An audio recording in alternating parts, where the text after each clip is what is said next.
چطوری پارسا؟ سوهل قربونت، مرسی. تو چطوری؟ قربونت برم. خوبی؟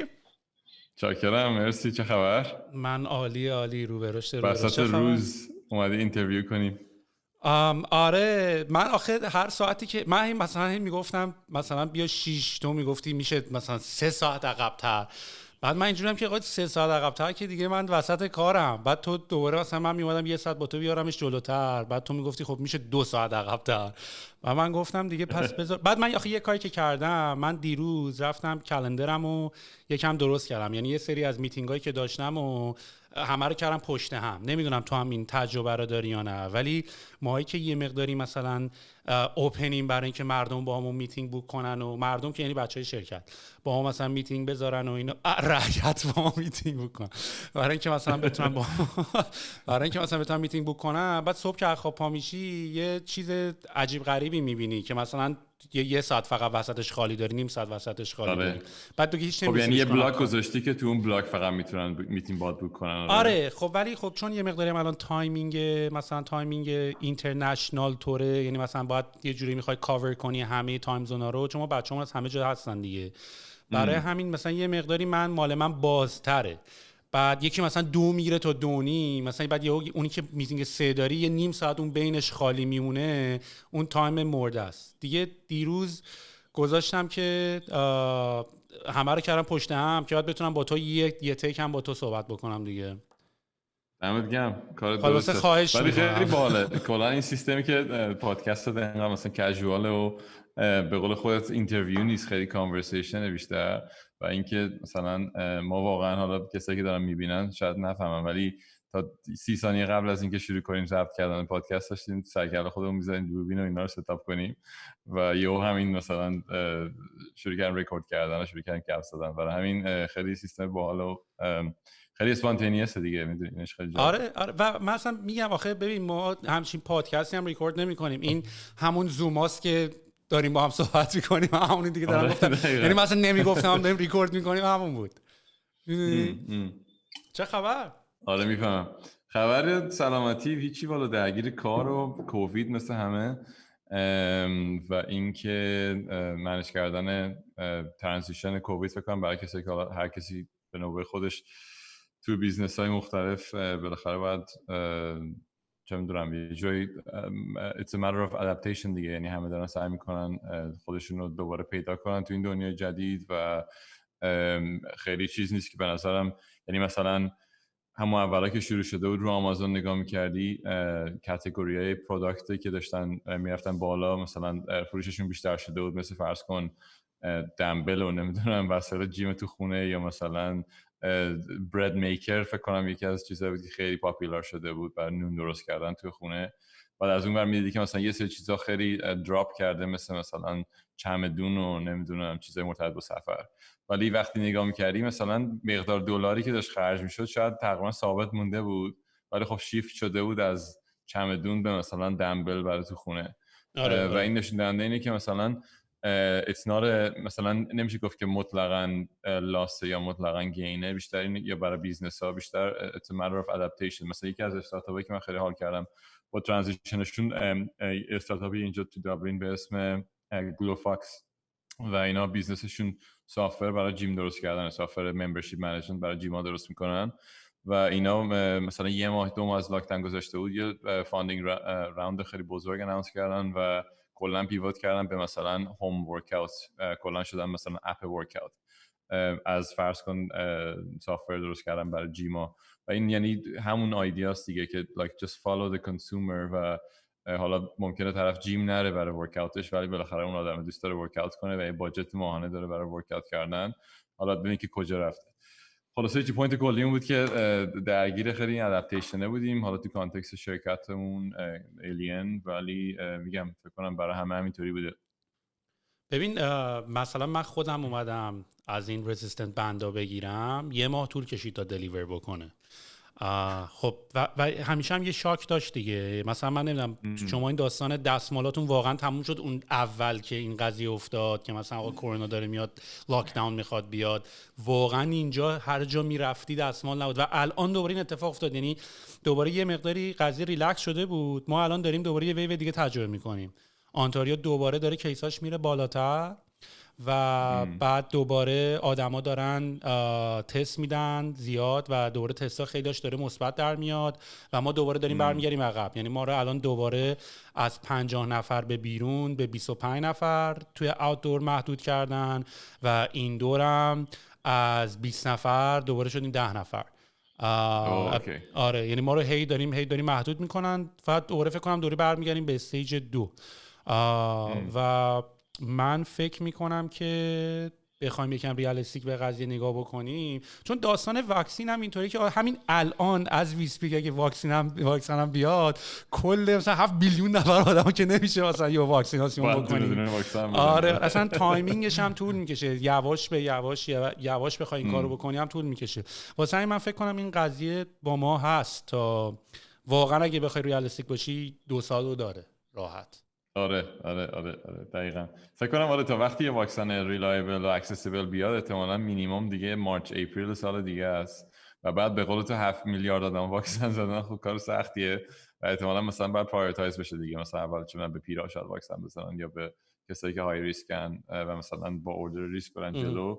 برای همین به قول تو آره ممکنه که واقعاً همون خودش 1 سال فقط واکسن زدن به ملت و اینا طول بکشه، ولی خب احتمالاً یه کریتیکال پوینتی هست که مثلا انقدر درصد از آدمای های ریسک اگه واکسن بزنی تقریبا اوورال سیف دیگه، میدونی ریسک کووید اوورال گلوبالی اورت شده و ولی آره اینم دیلی واقعا داره تغییر میکنه دیگه. مثلا پابلیک مارکت استاک پرایس رو نگاه میکنی هنوز خیلی والاتایله و یه حالا موقعی که کووید شروع شده بود اینیشیالی مارچ اپریل خب همه استاک‌ها خیلی داون بودن، ولی مثلا یه ترندی فکر کنم از جولای اینا روی این اپتیمیسم واکسن و اینا شروع شد و حرفای ترامپ و این حرفا که خیلی ادامه دار بود. یعنی مثلا فکر کنم تا یه هفته پیش همینجوری داشت میرفت بالا همه چی و تسلا همه شیرها داشتن میرفتن بالا، ولی دوباره مثلا از فکر کنم 10-9 روز پیش شروع کرد کلاپس کردن چون دوباره یه ذره الان مثلا فکر کنم پسیمیسم اومده و داستان زمستون و اینکه حالا مثلا هر کی سرماخوردگی معمولی هم داره فکر میکنه کووید پا میشه میره بیمارستان، لود بیمارستان میره بالا، بعد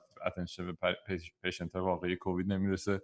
خلاصه اینا یه ذره الان داره ستلین میکنه فکر کنم. یعنی کلا اینکه زمستون با کووید چجوری سر کردن فکر کنم یه شوکیه که داریم تازه بهش آداپته میشیم، ولی یه جوری فکر کنم از لول سایکولوژیکال اینجا دقیقاً همینه که میگی. حالا خیلی جالبه که تو تورنتو یا تو آنتاریو الان یه لول رفتیم دوباره عقب، چون تو ایرلند دقیقاً همین اتفاق افتاد. البته نه کل ایرلند ولی کانتی که پایتختشه کانتی دابلین یعنی استان دابلین دوباره برگشته یه فاز عقب‌تر ولی بقیه کشور رفتن یه فاز جلو و اینجا هم ریستریکشن ها برگشته. رستوران ها مثلا خیلی هاشون نمیتونن کار کنن الان و اینا، اما به نظر میاد که مثلا توی مارچ و اپریل واقعا یه ترسی تو لول سایکولوژیکال بود که باعث میشد مردم خیلی بیشتر رعایت کنن این ریستریکشن های لاکداون و اینا رو. ولی یه چیزی که من نوتیس کردم اینه که انگار مثلا از نظر روانشناسی از نظر سایکولوژیکال این ترس ریخته و این باعث میشه که کنترل کردن آدم‌ها خیلی سخت‌تر میشه به نظرم going forward. یعنی آره دیگه الان قپش واقعا افتاده و قپش افتاده دقیقاً. یعنی حتی فازا رو شاید ببری عقب ولی مردم اونقدر جدیش نمیگیرن. یعنی الان با اینکه رستوران قرار تعطیل باشن اینجا کلی فاین هست اگه تعطیل نباشه فلان اینا، ولی هم مردم میرن رستوران هم یه سری رستوران خیلی چه می‌دونم مدل پر رو بودن مثلا بازن. یعنی انگار که حاجی قضیه آخه واقعا هم پیچیده است پارسا. میدونی مثلا تو وقتی میای راجب کل جمعیت دنیا صحبت میکنی تو هیچ وقت راجب کل جمعیت دنیا نمیتونی دفینیتیو صحبت کنی. میدونی یعنی مثلا یه سری میان آقا ما ماسک نمیزنیم مثلا این قضیه رایت ما رو بردین زیر سوال، اصلا یه بحثا میره تو حاشیه. میدونی یعنی واقعا تو وقتی تو اسکیل دنیا این قضیه رو نگاه میکنی، تازه بعضی موقع تو شرکت من میفهمم که ما تو اسکیل کوچیک وقتی اینقدر مثلا 4 5 6 10 نفر آدمو نمیتونیم با هم الاین بکنیم، ببین رو اسکیل دنیا دیگه قضیه چه جوریه که آقا یه سری‌ها اصلا میگن آقا من میخوام ماسک نزنم به تو چه ربطی داره. میدونی بعد یا مثلا هنوز یه سری این کانسپیرسی تئوریای خیلی عجیب غریب که اصلا این ویروس وجود نداره. میدونی یعنی هنوز همه چی هست. آره خب اونا رو دیگه باید بذاری داروین زحمتشو بکشه دیگه. آره ببین چیزو میشناسی ولی راستی کاملا درسته. این پسره هست لکس فریمن لکس فریدمن. آره لکس فریدمن که راجع به ای آی اینا خیلی صحبت میکنه و اینا. MIT. آره چند وقت پیش داشتم با جو روگن داشتن صحبت میکردن، یه پادکست داشتن و داشتن راجع به گیم آف لایف حرف میزدن. انقدر یاد تو افتادم میدونی و انقدر یاد چیز افتادم و اتفاقا یاد هوم پیج الین هم افتادم که یه تیکه از یعنی دوست داشتم یه جوری لایو مسیج بذارم بگم آقا برید اینو نگاه بکنید و اینا. ولی خب پس نگاه میکنی تو اون دیوید لکس هم؟ آره لکس فریدمن خیلی باحاله. یه ذرم خیلی آنون بود اولا و اصلا پادکست نداشت فکر کنم، یا یه چیز خیلی ویدیوهای یوتیوب و اینا داشت ولی پادکست نبودن دقیقاً. بعد شروع کرد فکر کنم یکی دو بار رفت تو پادکست جو روگن و یه جورایی اصلا پرسپشنش هم فکر کنم پرسپشنی که آدما نسبت بهش داشتن رو عوض شد، چون اولش خیلی مثلا آدم گیکیه چون تو MIT مثلا پیپرهای خیلی واقعا هات آف د پرس، پیپر خیلی جدید AI میگرفت مثلا انالایز میکرد توضیح میداد و اینا. خیلی پرسپشن نردی داشتم من بهش نسبت بهش، ولی بعد که اومد تو جو روگن مثلا شروع کرد راجع به جوجیتسو حرف زدن و مثلا من نمیدونم کمربند فلان جوجیتسو هم و نمیدونم این کارو میکنم. خلاصه به نظر میاد خیلی آدم دایورس تری. الانم که پادکستش خیلی باحال شده دیگه، خیلی آدم جالبی رو میاره هم از AI هم از فیلدهای دیگه، ولی خب فوکس اصلیش AI و یه جوری نشون دهنده اینه که به نظرم یعنی ریفلکشنی از بزرگ شدن AI و ایمپکت AI تو سوسایتی دیگه کلا. و یه نکته دیگه هم که به نظر من اینقدر بزرگ شده، یه نکته دیگه هم که به نظر من قضیه داره اینطوریه که کسایی مثل این لکسو، مثل برایان کاکسو، مثل یه سری آدمایی که فوق العاده اکادمیکن و نردن و شاید واقعا توی مهمونی ببینیشون خیلی بورینگن، شاید پروداکت تر شدن، میدونی مثل یه دیولپر میمونه که پروداکت دیزاینر شده و الان استوری تلرهای خیلی خوبی شدن و برای ما هم خیلی جالبه، میدونی یعنی مثلا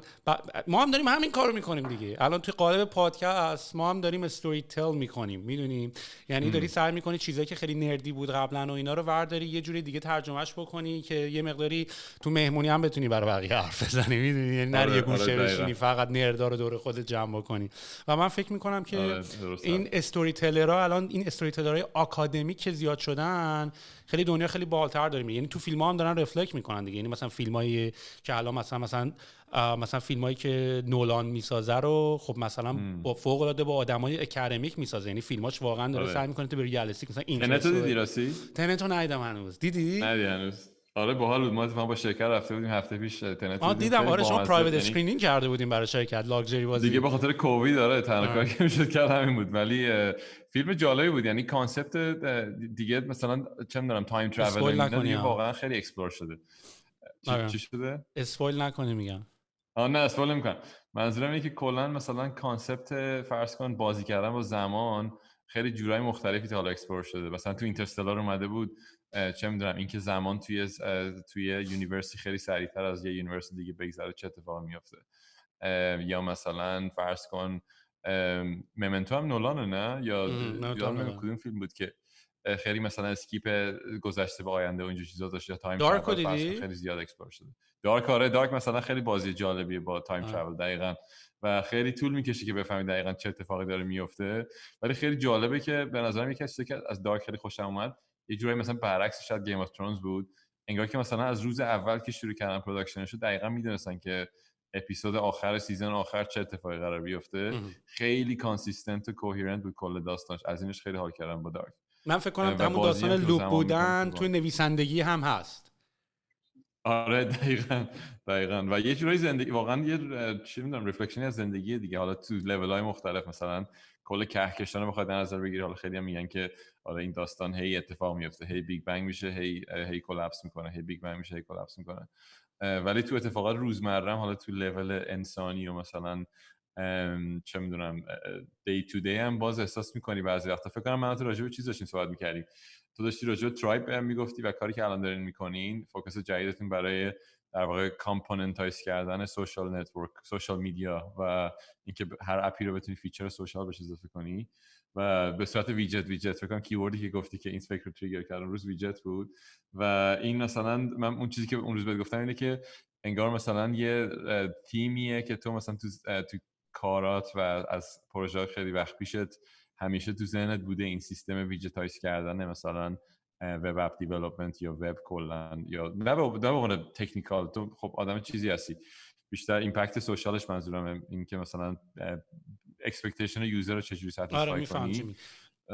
و این تمه قشنگ همین ریکرژن هست دیگه. اون چیزی که داشتم بهت میگفتم اینه که مثلا میبینی آره طرف مثلا 60 سالشه و مثلا همش رو اینکارنیشن های مختلف همون ایده کار کرده تو کل زندگیش و حالا یهو مثلا یکیش ساکسسفول شده یا یک شاید هیچ کدوم نشده یا خیلی ساکسسفول بوده برای بعضیا، ولی فکر کنم هممون مثلا انگار یه تمی داریم کلا که مثلا از شاید 20 چند سالگی تا مثلا 50 60 سالگی هی مثلا داریم پیرامون این تمه بازی میکنیم. حالا آرتیست باشی، مثلا سبک موزیکی که درست میکنی، یا اون مثلا پانچیه که میخوای موزیکت داشته باشه، یا مثل ما مثلا چه میدونم آدمایی که تو سافت‌ورن اون تیم سرویسی، اون پروداکتی که میخوای مارکت ارائه بدی. انگار این میدونی ریکرسیو بودن تو خیلی ابعاد زندگی زیاد هست کلا و دارکم فکر کنم اینو خیلی خوب نشون داده بود. یعنی هم بود مثلا فیزیکی و مثلا بلک هول و نمیدونم ایناشو خوب درست کرده بودن، همین جنبه الان شدن زندگی شخصی با این چرخه‌های رینکارنیشن یونیورس. خیلی سریال جالبی بود. ولی جالبی قضیه میدونید چیه دیگه؟ این چیزا ساینس فیکشن نیست، اینا خود ساینس الان دیگه. یعنی دیگه it's no longer fiction، به خاطر اینکه یه جورایی دارن خیلی اکادمیک وایز دارن بررسی میکنن که کاملا میتونه این قضیه میتونه، یعنی تو وقتی بلک هول رو میای مثلا توضیح میدی، میای بند شدن تایم رو توضیح میدی و میگی آقا اینا حالا این تو تئوریتیکال میشه، میدونی مثلا تو تئوریتیکال میتونی بند کنی برگردی بیای از عقب نگاه کنی مثلا دوباره وقتی و من نمیدونم، من اتفاقا حالا من تا یه مدت زمان خیلی زیادی من اگه یاد باشه خب خیلی مثلا فاز اسپریچوال بودم که اینجوری که آقا من نمیفهمم قضیه چیه خب، ولی نمیتونم مثلا یه حسی بهم میگه مثلا خدای هست، مثلا نمیدونم حالا اون کانشس هست، یه چیزی هست، میدونی خب حالا از و معمولا خب کسایی که این حرفا میزنن including myself خب به خاطر نداشتن مطالعه روی یه سری از تاپیک‌ها هست، یعنی چون نمیفهمی میخوای بگی خب این یه احساسیه که من میکنم، یه چیزی که من میفهمم. این قضیه مال سال 2009 ایناست، تا اینکه من با تو توی اتاق حبس شدم توی چین که رفته بودیم اونم کجا؟ تو دالیان چین. آره یه جایی که بیرون هم نمیتونستیم بریم دیگه، یعنی تنها همزبون تنها کسی که میفهمید من چی میگم توی کل فکر کنم. بذار من یه توضیح 10 ثانیه‌ای بدم راجع به این چیزی که سوال داره راجعش حرف میزنه. من و سهیل خب از بچگی با هم بزرگ شده بودیم و اینا، ولی سهیل رفتش کانادا فکر کنم هولوش 18 ساله اینا بودیم. سهیل اولای مثلا سنی که قرار بریم دانشگاه، سهیل رفت کانادا شاید 3 سال آخر دبیرستان بود که یادم نمیاد. تو رفتی کانادا و ما همون ندیدیم تا مثلا وقتی که 21-22 ساله بودیم و تصمیم گرفتیم با هم یه اکسلراتور تو چین بود اپلای کنیم اونجا، پاش بریم یه 3 ماه 4 ماه تو چین باشیم و که بعداً تدریجاً باعث شد که با هم شروع کنیم الیان شروع کردن در واقع جورایی. ولی خلاصه این کانتکستشه و توی شهر مثلا درجه 2 چینی بود در واقع، مثلا پکن و شانگهای اینا نبود، توی یه جایی بود اسم دالیان که شمال شرق چینه و نزدیک مثلا کره و ژاپن و اینا. خلاصه شهر مثلا لول 2 در واقع جورایی. خلاصه من و سهیل اونجا همخونه بودیم و یه شب ساعت فکر کنم 3 صبح بود، من اومدم توی اتاق پذیراییمون دیدم سهیل با لپتاپش نشسته روی کاناپه و خیلی عجیب داره زل میزنه به لپتاپش. بعد گفتم سهیل چیکار داری می‌کنی 3 صبح؟ سهیل برگشت گفتش که دارم چشم سومم باز میکنم. خلاصه یعنی اون یکی از لحظه‌های خیلی کلیدی چین بود برای من ولی بعدش کلی حرف زدیم و فکر کنم دیوید آیک بود، چی بود اسم اون طرف؟ آره آفرین. من چقدر اون موقع باهاش حال میکردم چقدر الان دیگه باهاش حال نمیکنم، میدونی؟ و ببین دیوید آیک از ایناست که مثلا اینجوریه که مثلا 2 تا فکت میگه، بعد مثلا تو که میگه آره اون وقت یه چیز بی ربط میگه، ولی چون آلردی استابلیش کرده یه آره مثلا اینجوری که مثلا اینجوری که آسمونو که نگاه میکنی ستاره تو آسمونه و همه میگن بله ستاره از نور خورشید آسمون مثلا میباره و همه میگه بله حالا 5G سرطان، میدونی؟ و همه دیگه مجبورن میگن بله دیگه نمیتونی نه بگی، میدونی؟ یه همچین پاتکی میزنه و اونم استوری تلر خیلی خیلی خوبیه. یعنی من فکر میکنم داشت با این پاتریک دیوید صحبت میکرد. پاتریک دیوید هم نه پادکستاش دیدی یا نه؟ اونم ایرانیه ولی خیلی خفنه. اونم راجع به خیلی بیزنس و اینا صحبت میکنه و اینا.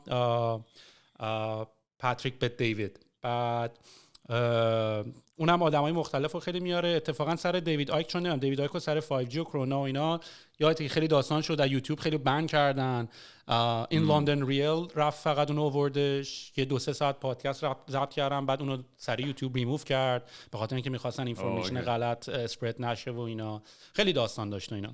ولی راجع به این چینه آره دیگه من توی یه اتاق دیگه تو همونجا بودیم و من و تو دیگه سر این بحثا خیلی میشستیم بحث میکردیم از یعنی موضوعای مختلف راجع به این که اصلا حالا خداجی. و تو برعکس من خیلی خیلی آدم یعنی یا لاجیکه هست یا لاجیکه نیست دیگه، میدونی، یعنی خیلی 0 و 1. خب و من از اون ور خیلی گری اریا، میدونی، نه 0 نه 1، یه چیزی هست من نمیفهمم.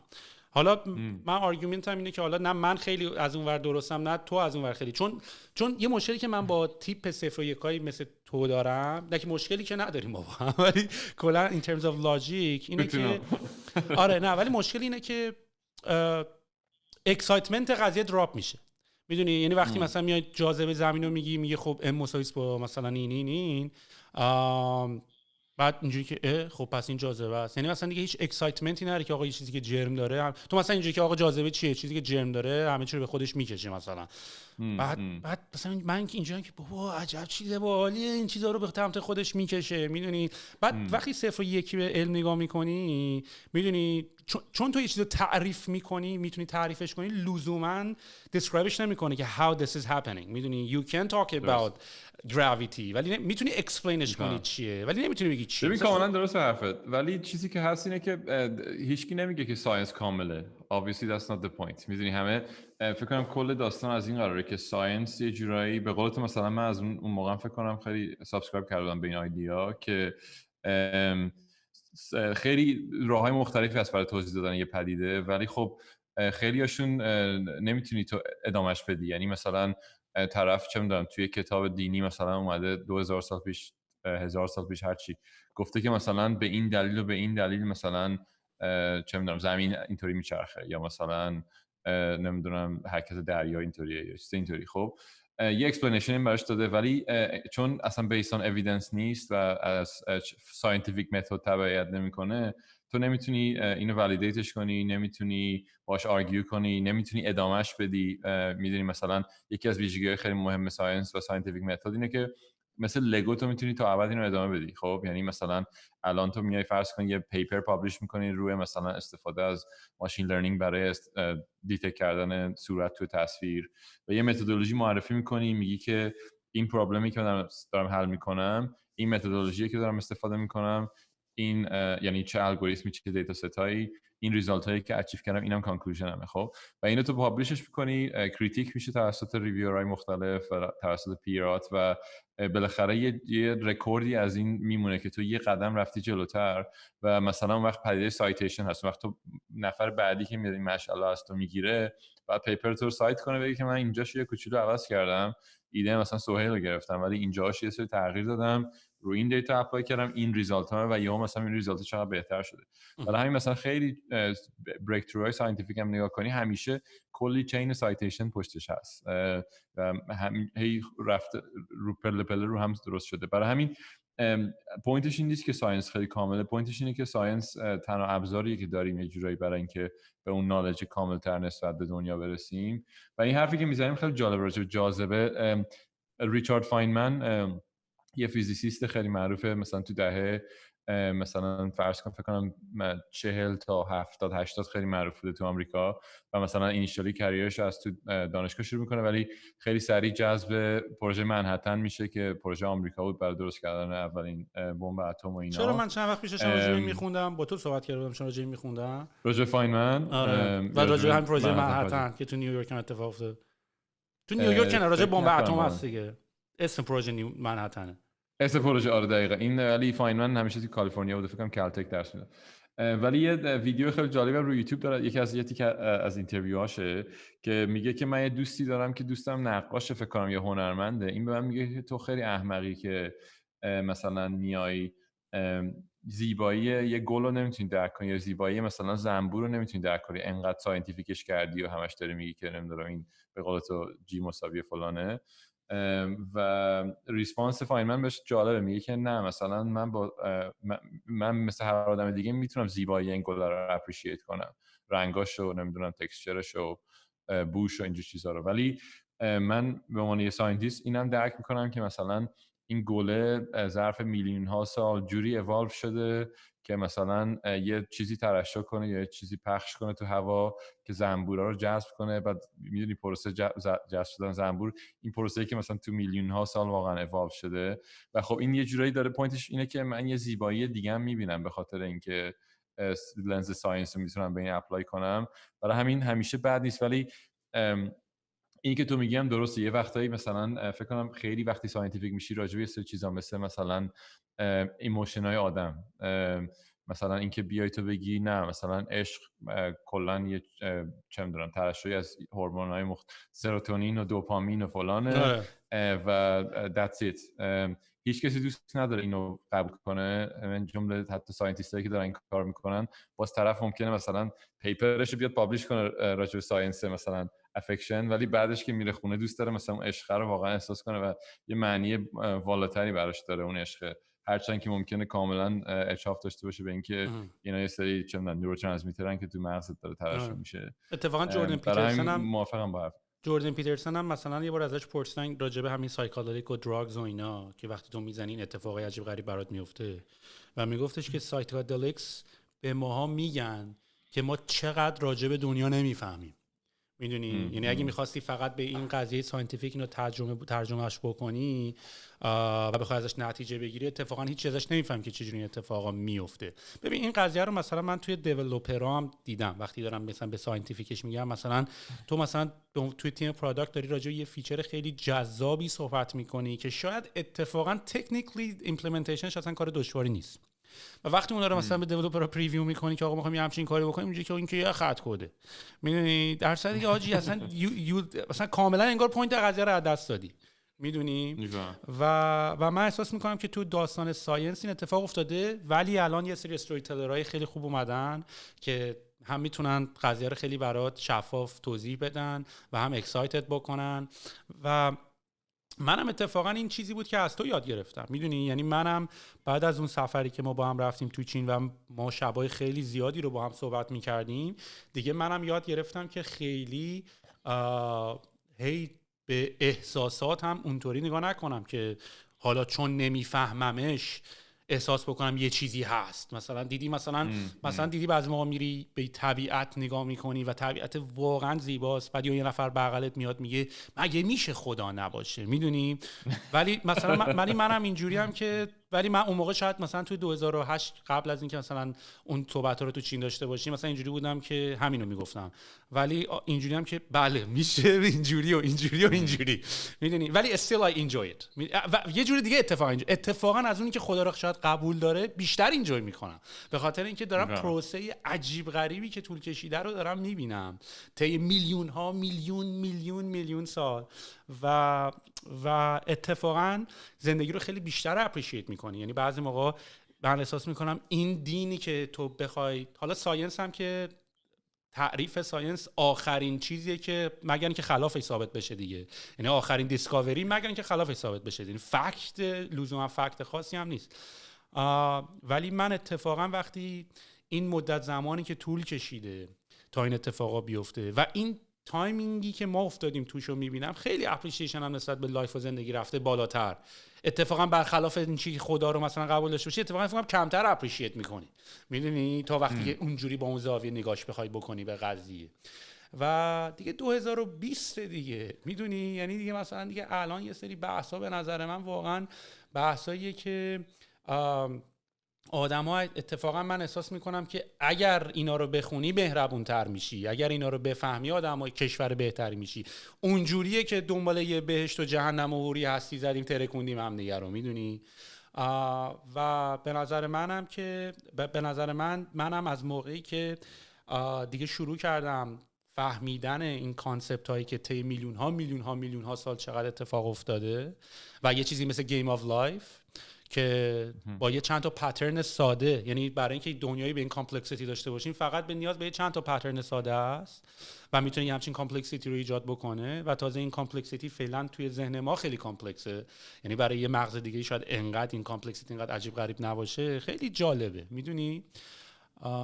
و اینکه مثلا دوربین فیلمبرداری هم عین چش توئه، میکروفون هم عین گوش توئه، اسپیکر هم میدونی عین دهن طراحی شده. خیلی جذابه وقتی میبینی که تمام این تکنولوژی هم که تو بیرون میبینی خیلی ساینتیفیک، چون واقعا اگه تو مثلا یهو بیای تکنولوژی اسپیکر رو نگاه کنی یا تلویزیون نگاه کنی خب و ندونی که تکنولوژی چه جوری کار میکنه، واقعا فکر می‌کنی خب مثلا فیلم‌های قدیمی بود، مثلا زمان قدیم مثلا تلویزیون بردن قدیم نشون دادن یا کرکو برای یارو میریخت میگفت اینا تو جعبن، میدونی.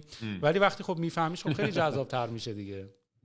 آره دقیقاً. و این که میگی ما تو زمان جالبی هستیم خیلی حرف درستیه، چون فکر کنم یکی از اولین باره‌ای که راجع به این صحبت کردیم با خودت بود فکر کنم که تو فکر کنم یه حرفی که زیاد میزدی این بود که ما مثلا اولین جنریشنی هستیم که هم اون تیکه آخر چیزای دقیقاً چرتکر رو دیدیم، هم مثلا سوپر کامپیوتر و ای آی و نمیدونم آلفاگو و فلان رو دیدیم و این خیلی حرف درستیه. فکر کنم شاید یکی از دلایل این که اینقدر استقبال مردم از ساینس و تکنولوژی هم رفته بالا همینه. یه جورایی همه فهمیدن که اوکی مثلا چون فشن که حالا فشن، موزیک هم که حالا موزیک، اینا تقریبا یه جورایی کانستنتن، نه کانستنت نمیشه گفت ولی تغییراتشون خیلی اینکریمنتال تر بوده تا وقتی که حالا obviously تکنولوژی رو نگاه می‌کنیم می‌بینی که مثلا از کل عمر آیفون 10-12 سال میگذره، یا حالا هیستوریکلی میتونی نگاه کنی، میتونی رو به آینده هم نگاه کنی. خب الان واقعا ادوانسمنت هایی که الان داره میاد، چه از AI بگی، از AR augmented reality، virtual reality، اینا واقعا یه تصویری، یا تسلا نمیدونم اسپیس اکس، اینا خیلی یه تصویر واضحی از آینده نه چندان دور داره میده که خیلی متفاوته با هر چیزی که تا حالا قبلا دیدیم. و این فکر کنم به خاطر همینی که مثلا الان جوونا فارغ از اینکه چه رشته‌ای میخونن فکر کنم خیلی عادی‌تره براشون که دنبال ساینس باشن، دنبال تکنولوژی باشن. مثلا این ژانر ادویکیشنالی که تو نتفلیکس خیلی زیاد می‌بینی، مثلا پروگرامایی مثل Explained که آقا مغز تو چجوری کار میکنه، نمیدونم اسپیس ترافل چجوری کار میکنه، AI چجوری کار میکنه، بیت کوین چجوری کار میکنه، و خیلی پرطرفدار اینا. برای همینی که حالا خیلی فیچر میشه رو نتفلیکس و این حرفا، چون دیمند براش هست و یه جورایی ذهن‌ها خیلی تشنه این قضیه است که کلا بفهمیم که what else is there و چجوری میتونیم چه میدونم ادپت بشیم بهش. چون واقعا وقتی بهش فکر میکنی بچه من و تو، یعنی مثلا الان 2020 حالا ما جفتمون هیچ کدوم بچه نداریم، ولی فرض کن مثلا زمانی که بچه من و تو بشه 20 سالش، ما مثلا شده 50 خورده سالمون و سال 2040 و مطمئنا با این دنیا خیلی خیلی خیلی خیلی متفاوتی بچه‌مون مواجه خواهد بود. و یه جوری اصلا باید فکر کنی به اینکه اوکی مثلا ادویکیشن تو این دنیا اصلا چیه، یعنی چجوری اصلا بچه رو آماده کنی برای این دنیا. یعنی مثلا اصلا پوینتی داره راجع به چیزایی که قبلا مهم بوده باش صحبت کنی، یا مثلا باید کامل فوکس کنی روی اینکه مثلا چه میدونم آگاه باشی نسبت به تکنولوژی جدید، آگاه باشی نسبت به، یعنی مثلا چه میدونم مثال سادهش اینه که بچه من تو شاید هیچ وقت ماشین رانندگی نکنه و این خیلی عجیبه که اصلا توضیح بدی بچه‌ت، یعنی مثلا ترسناک‌ترین فکر احتمالاً وقتی به بچه‌ت میگه که یه روزایی یه موقعی بود که ما خودمون این فرمونه رو اینجوری می‌کردیم، پشت وپن میشه، بچه‌ت میگه هولی شت مثلا چجوری مثلا جرأت داشتی، میدونی؟ چون تو وقتی بچه‌ها ما برسن سن رانندگی احتمالش خیلی زیاده که همه چی سلف درایوینگ شده باشه. برای همین خیلی ترانسفورمیشنال و تغییر خیلی بزرگی واقعا اتفاقی که داره میفته و روز به روز نمیشه دیدش، ولی وقتی زوم اوت میکنی 10 سال نگاه میکنی واقعا به سرعت داره دنیا عوض میشه. و دلیلی که من اتفاقا داشتم با محسنم راجع به این موضوع صحبت میکردم که مثلا این راجع به این لیپه که ما اکسپریانس کردیم که چرت کردیم، و محسن گفت خب 20 سال دیگه هم اونا یه جوری دیگه انقدر تون پیشرفت میکنن که برای اونا هم یه لیپه. ولی من باش یکم مثلا گفتم نه، من فکر نمی‌کنم این لیپی که ما داریم می‌بینیم یه بار تو هیومانیتی همه چی خیلی ثابت بوده برای سالیان سال، برای شاید هزاران سال. سرعت پیشرفت تقریبا اصلا مارجینال خیلی بوده، اصلا پیشرفتی به اون شکل نبوده و بعد از الان دیگه شروع شده دیگه. حالا از الان آره انقدر تون تغییر پیدا میکنه که دیگه اصلا نفهمیدی، ولی از الان ما توی این حالت این هستیم که یهو انگار داری بلند میشی، انگار تو اون سفینه هستی که داری از زمین بلند میشی داری و دیگه از الان به بعد دیگه تمام اتفاقا میفته. و من فکر میکنم اصلا یکی از دلایلی، من بعید میدونم که اگه من احساس میکنم ما اگه تو همین تایملاین هم نبودیم بعید نیست که ما هم شل کرده بودیم تو زندگی، میدونی. ولی ما انقدر اکسایتد شدیم راجع به تمام این اتفاقا، راجع به اینکه آقا تو میتونی یه شرکت بزنی بری اسپیس، حاجی واقعا آدم موی ترش سیخ میشه. یه نفر میتونه بره شرکت پرایوت بزنه واسه خودش موشک بسازه بره اسپیس، میدونی. یا مثلا یکی بیاد مثلا راجع به مثلا ماشین این کارا رو بکنه، میدونی. و من فکر کنم این به ما این اکسایتمنت رو داد که ما هم ادامه بدیم، چون واقعا تا زمانی که یه کاری که داری میکنه اگه خیلی بزرگ نباشه اونقدی حسشو نداری یه کاری رو بکنی. ولی من فکر میکنم که برای ما این ویندو اوپنه هنوز، یعنی این ویندویی که و اوپن ها خواهد بود، یعنی اتفاقا تا قبل خیلی سخت‌تر بود، یعنی زندگی اتفاقا تا قبل خیلی سخت‌تر بود. یعنی تو باید میرفت پا میذاشتی رو شغل پدریت، میذاشتی بعد میرفتی نجاری تو میکردی، بعد میرفتی حسابرسی تو میکردی، بعد میرفتی شرکت کارخونه رو میچرخوندی. ولی الان دست و بالت بازه و هر کاری که بخوای میتونی بکنی و خیلی جذابه و شدنی، میدونی. از اینکه ویندوش بازه خیلی برای من جذابه. آره کاملا درک میکنم و آره موافقم باهات. و حالا شرکت راه انداختن، نه ثبت کردن، انترپرنورشیپ، استارتاپ شروع کردن، اینا واقعا به قول تو از هر موقع راحت تره و ایمپکتش هم تقریبا یه جوری میشه گفت اینفینیت. حالا یه ذره دیبیتبل هست که حالا مثلا چون فقط شاید یه تعداد محدودی بودن که میتونستن اسپیس ترافل کمپانی شروع کنن و مثل اسپیس ایکس موفق بشن و یه جورایی هم فکر کنم برای ماهایی که حالا مثلا یه جورایی یه سری پریویلیج رو نداشتیم از قبل، برای ما یه ذره واضح‌تره. این تیوری درسته این حرفی که میزنی که آره the sky is the limit و واقعا ما هر کاری بخوایم میتونیم بکنیم، هر شرکتی بخوایم میتونیم شروع کنیم. ولی یه جورایی این پرکتیس هنوز خب دنیا خیلی فیر و جاست نیست دیگه، اونم بعد لحاظ کرد و ولی پوینت اصلی درسته. فقط دارم میگم که این آرگومنت هست که هنوز این آرگومنت که هنوز تکنولوژی فقط به فرکشن خیلی کوچیکی از آدم‌ها تو دنیا همچنان اویلیبل، مثل دیولپرها و کسایی که تو کامپیوترن و اینا. و خب این موومنت حالا نو کد و اینا داره یواش یواش این کمک و ترایب هم برای ما یه همچین حالتیه. یعنی تو واقعا هنوز برای اینکه بخوای یه اپلیکیشن یا برای اینکه یه ایده تو ذهنت رو بخوای دیولپ بکنی، یه جوری باید تو دنیای تک استارتاپ باشی تا بتونی یه ایده دیولپ بکنی. خیلی سخته از این اینداستری، یعنی حتی اگه بخوای رستوران هم بزنی یا کاری باید بکنی، باز باید یکم تو این دنیای تک الان باشی، میدونی. ولی یواش یواش این دیگه میشه دفکتو نالج، یعنی به جای که مثلا علوم و مثلا تاریخ و اینا که حالا اینا هم با حال تو مدرسه یادت بدن، ولی کریتیکال تینکینگ و نمیدونم که ما اینا رو به واسطه سافت‌ور یاد گرفتیم، ولی خب بعداً تونستیم کانسپت‌های مختلفو. یعنی الان خیلی فکر می‌کنن که مثلا پروجکت منیجمنت، مثلا یک سری دوستان مثلا میان پیش من میگن آجی پروجکت منیجمنت میدونی اینجوریه، و مثلا سوال میشه برام که تا الان چیکار داشتین می‌کردین، تو الان تو اون شرکت چیکار داشتین می‌کردین. ولی برای ما این چیزا خیلی طبیعی به وجود اومد، یعنی وقتی که مجبوری با 2 نفر آدم با 3 نفر آدم یه پروژه رو A to Z ران کنی، خب آف کورس که باید این کارو رو انجام میدادی. ولی الان برای خیلی از بچه‌ای که تو سن 31 32 سالگی ان، مثلا یه چیزی مثل پروجکت منیجمنت شبیه یه کورس جدید اضافه است. یعنی من الان رفتم این کورس رو دارم میخونم، دارم این کارو میکنم و خب مشخصاً این ایده به وجود میاد که پس تمام آدمایی که میخوان یه کاری رو بکنن، نه برای اینکه فقط سافر بفهمن، برای اینکه پروجکت منیجمنت بفهمن، برای اینکه انالیتیکس بفهمن، برای اینکه مثلا رترو بفهمن، برای اینکه اینا رو بفهمن، خیلی بیشتر توی صنعت استارتاپ اینا رو خیلی سریعتر یاد میگیری تا اینکه مثلا یه نفری که مثلا توی شرکت مثلا نمیدونم یه اسم یه شرکتی میخوام بگم که اون وقت دوستم نیاد بگه که تو من و منظورت بود داشتی میگفتی، مثلا توی شرکت حالا مثلا دریایی کار میکنه، نه یاد مثلا بیاد بگه که آقا مثلا ما اینجوری نیستیم. ولی من تو بقیه بیزنس ها میبینم خیلی ملت یه بعدی یه چیزی رو فقط یاد گرفت، یعنی فقط همون کاره رو بلده، یعنی همون شرکت، همون درسی که خونده، همون کورسه، میدونیم. و این داستان استارتاپ و اینا به ما این کمک رو کرد که یه مقداری راجع به موضوعهای مختلف بفهمیم، میدونی، راجع به چند وجهی بفهمیم.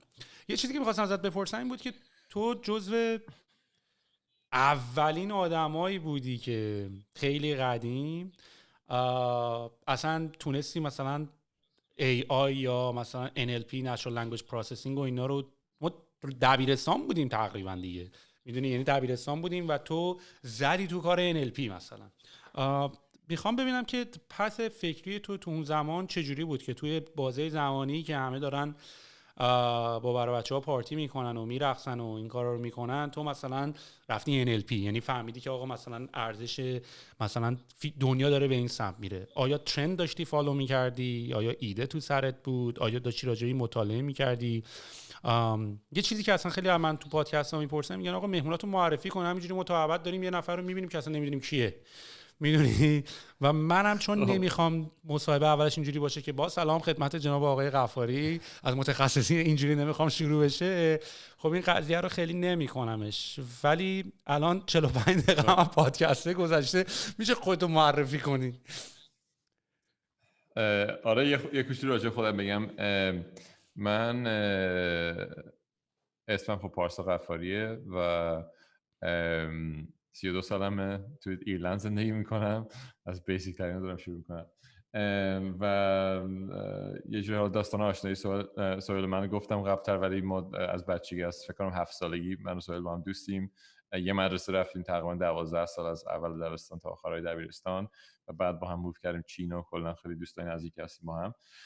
من یه شرکتی شروع کردم به اسم ایلین چند سال پیش که در واقع نقطه شروعش این بود که ما بیایم وقتی که یه جورنالیست یا یه پابلیشری داره یه مقاله پابلیش میکنه، فرض کن که مثلا داره یه بلاگ پست می‌نویسی، بیایم اینو تحلیلش کنیم با NLP، با Natural Language Processing، که در واقع یه زیر مجموعه از هوش مصنوعی یا AI که با پردازش متن سر کار داره، یا حالا متن یه بخشیشه ولی با پردازش زبان در واقع سر کار داره، که حالا متن یه رپرزنتیشنی از زبانه ولی حالا گفتار میتونه باشه هرچی. و این میومد با NLP در واقع موضوعاتی که راجعش داشتیم مینوشتیم تو مقالتون رو در می آورد و اینا رو مچ میکرد با یه چیزی به اسم سمنتیک وب، که حالا یه شبکه‌ای از اطلاعات بود که سایت‌های مختلف با هم لینک میکردن. یعنی فرض کن که مثلا شما روی مثلا یاهو فایننس پروفایل فاینانشیال شرکت‌ها رو داشتی، توی IMDb مثلا انتری برای هر فیلم داشتی، روی ویکی‌پدیا یه مقاله راجع به هر موضوع داشتی، و این در واقع میاد این متن رو وصل میکرد به همه اینا. یعنی مثلا فرض کن شما راجع به یه هنرپیشه داشتی مینوشتی، این میومد عکسای اون هنرپیشه رو از توی فلیکر در می آورد، فیلمایی که بازی کرده رو از تو IMDb در می آورد، و اینا رو همه رو ساجست میکرد که شما بتونید در واقع وقتی داری آرتیکل تو مینویسی بتونی به اینا سریع ریفر کنی و هی نخوای بری تو گوگل سرچ کنی رفرنس در بیاری، اینجور چیزا. رفرنس ها یه جای بیاره توی ورک فلو نوشتن. چه نقطه طولای شروع باحالی ایلین هم اینجا توی بود. ساختیم.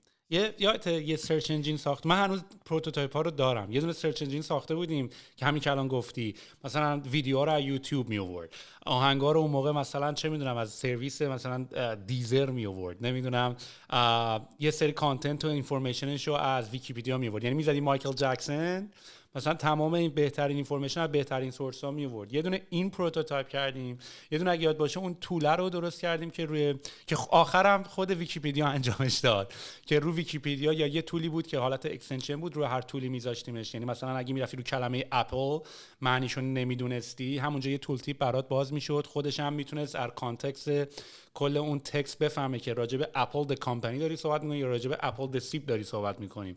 و دیگه تو نیاز نداشتی که بخوای کلیک کنی بری یه جا گوگل سرچش بکنی، همونجا میتونستی خیلی کانتکستوال یا فوتنوت اضافه می‌کرد، مثلا یه جا بیل گیتس رو می‌کردی. آره دقیقاً. چقدر، ولی اینم داستان جالبیه که چقدر به اصطلاح یه آیدیا رو روش کار کردن، اکسپلور کردن، پیوت کردن. اتفاقا همینجوری میخوام راجع به همین کاری هم که کردیم، یعنی نمیخوام الان حرفتو قطع کنم که حالا کردم البته آفیشیالی، ولی میخوام اینم به سیت کنم تو مایندت که حالا که داری از این داستان ایلینت میگی که چی کار کردی، همینطوری بگو چی شد که به اینجا رسیدی و الان داری چی کار میکنی.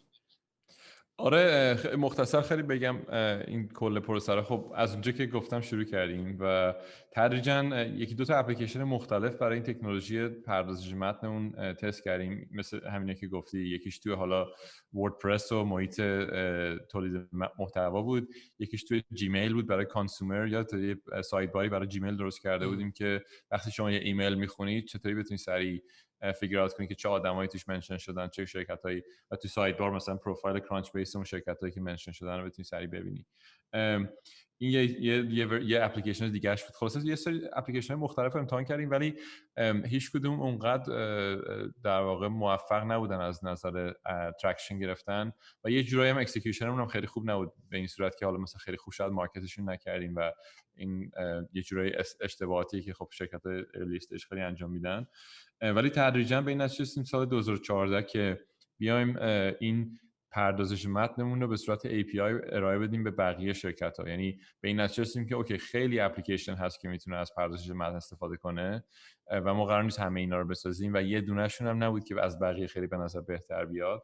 گفتیم اوکی ما میایم پس تکنولوژی پردازش متنمون رو میدیم به بقیه دیولپرها به صورت API که اونا هر جا داکیومنت داشتن بیان تحلیلش کنن، اطلاعاتی که میخوان ازش استخراج کنن، بعد باهاش اپلیکیشنشون رو بسازن.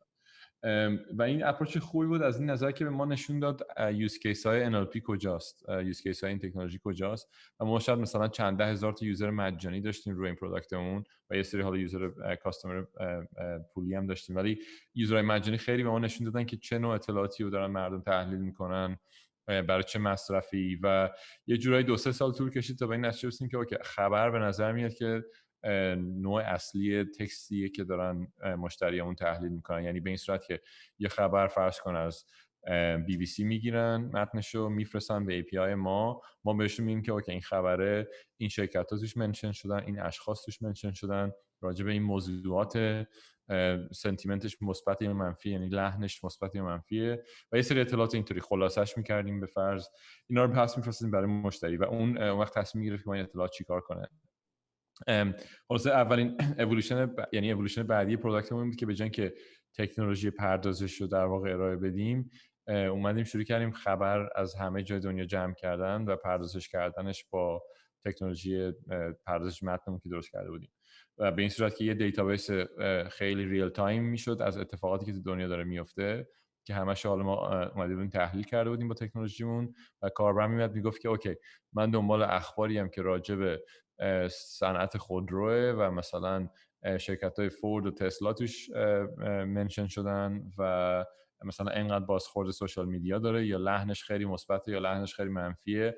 خلاصه با توجه به چیزی که دنبالش بودن خلاصه در واقع کوئری می‌کردن این دیتابیس بزرگی از اخباری که ما تحلیل می‌کردیم و الان تقریبا ما فکر کنم هولوش 800 میلیون اینطور خبر داریم تو دیتابیس، نزدیک 1 میلیارد خبر تو آرشیو ما هست و شاید نزدیک 10 سال آرشیو داریم، یعنی یه مقدار خیلی زیادی خبر داریم و هی هم در واقع اینو گسترش میدیم دیگه. حالا شروعش با اخبار فقط وب بود، یعنی چیزی که روی اینترنت پابلیکلی اکسسیبله، ولی خب هی خورد اینو بیشترش کردیم و شروع کردیم لایسنس کردن خبر از پابلیشرهای بزرگ. یعنی مثلا شما وقتی چه میدونم نیویورک تایمز داره یا واشنگتن پست داره، اینا رو شاید نتونی از روی وبسایتشون اسکریپ کنی قانونا، بنابراین ما میریم به اینا هزینه لایسنسینگ میدیم هر سال که بتونیم از محتواشون استفاده کنیم و خلاص این کاتالوگ محتوا هی بزرگتر شده و این ایتریشن اخیری که توش هستیم یه بار دیگه هم باز اوالو شدیم از این در واقع 2016 تا 2019 بود تا پارسال. این ایتریشن که الان توش هستیم خیلی فوکس تر شده روی اپلیکیشن های تحلیل خبر توی در واقع فاینانشال سرویسز، یعنی توی در واقع بانک ها، توی شرکت های بیمه، توی یوز کیس های سرمایه گذاری، توی یوز کیس های ریسک منیجمنت و خیلی هم میک سنس میکنه دیگه، چون عملاً یه سری تصمیمات هست توی دنیای فایننس که بر مبنای تغییرات توی دنیا باید گرفته بشه. یعنی هر تغییر جدیدی یا یه ریسک میتونه یا یه ریسک باشه یا یه اپورتونیتی باشه، میتونه یه فرصت یا یه ریسکه و کلاً پرسپکتیو ما اینه که ما بیایم این ریسک ها و اپورتونیتی ها رو از اخبار در بیاریم و در واقع به شاخ و برگ بدیم. یعنی مثلا فرض کن وقتی که اتفاقی میفته بتونیم بگیم که اوکی این سلسله مراتب اتفاقایی که قبل از این افتاده تا به اینجا برسه اینه. یعنی مثلا فرض کن یه شرکتی 2 سال پیش ممکن مثلا الان یه خبر میاد که شرکت فلان 2 میلیارد غرامت به SEC داره پرداخت میکنه، خب ولی این آخرین مرحله است تو این استوری و یه در واقع آرکی پشت این هست، مثلا 2 سال شاید طول کشیده تا برسه به اینجا. مثلا میری میبینی که اوکی 2 سال پیش اینا یه دیتا بریچ داشتن، دیتای مشتریاشون در واقع لو رفته و این SEC اومده شروع کرده اینوستیگیت کردن اینا، بعد CFO شون استعفا داده، بعد نمیدونم SEC اول گفته که باید 4 میلیارد بدیم، بعد مثلا بعد از 6 ماه نگوشیشن رسیده به 2 میلیارد خلاصه یه همچین مدلیه و ما در واقع میایم همین شاخ و برگا رو در میاریم و یه تحلیل خیلی کاملی از دید ریسک بیشتر میدیم به مشتریامون و مشتریامون میگم غالبا بانک‌ها. فرض کن شما یه بانکی هستی که به 5000 تا شرکت پول وام دادی و هر اتفاق بدی که برای اینا بیفته ممکنه باعث بشه که اینا نتونن وام شما رو پس بدن به طور مثال. یا مثلا فرض کن که یه جنبه دیگهش فاینانشال کرایمز، جرایم مالیه که هر کدوم از این 5000 تا شرکت بالاخره یه سری آدم توشون کار میکنن، یه هیئت مدیره داره. شاید یکی از اون هیئت مدیره‌ها مثلا به یه شرکت دیگه وصله که اون شرکت داره یه سری کارهای مثلا عجیب غریب توی روسیه میکنه، پولشویی دارن میکنن. مثلا خبر اون پولشویی اگه در بیاد ما باید بدونیم که اوکی اون شرکتی که پولشویی انجام داده تو روسیه، دایرکتوراش کیان، اعضای هیئت مدیره‌اش، اوکی این عضو هیئت مدیره‌اش یه کانکشن داره با این شرکتی که بانک بهش پول وام داده و اینا رو همه رو در واقع باید یه جوری خیلی دسته‌بندی شده و خلاصه شده برای بانک بفرستیم به صورت ریل تایم که حالا میگم مشتریان بانک‌های بزرگ هم مثل ویلز فارگو مثلا تو آمریکا، نوردن امریکا، یا سیتی یا مودیز مثلا کردیت ریتینگ ایجنسی، یعنی یه سری ایجنسی هستن که امتیاز کردیت میدن به شرکت‌ها که این مثلا شرکت سهیل چقدر اعتبار داره برای اینکه مثلا تو وقتی میخوای وام بگیری دیگه بانک خودت نره چک کنه ببینه که کردیت اسکور شرکت چقدر خوبه، میرم مودیز میپرسه که کردیت اسکور شرکت سهیل چقدر خوبه. بگو. داشتیم راجع به همین ایلین صحبت می‌کردیم. ببینم تو از پروداکت خودتون از ایلین استفاده می‌کنی به عنوان مثلا یه تولی که خودت هم اینوستمنت دیسیژن بگیری، یعنی مثلا رو تایمینگ این که مثلا استاک بخری یا نه؟ نه اونقدر راستش بخوای، یعنی یه جورایی غیر مستقیم شاید استفاده میکنم، چون یکی از مشتری ما مثلا رولوت، نمیدونم رولوت میشناسی یا نه، تو آمریکا هنوز اونقدر بزرگ نیست ولی تو اروپا خیلی بزرگ شده. رولوت مثل ونمو میمونه فکر کنم، یعنی یه بانک در واقع ولی بانک خیلی مدرنه که با اپش میتونی کارت سفارش بدی و اکانت باز کنی این حرفا.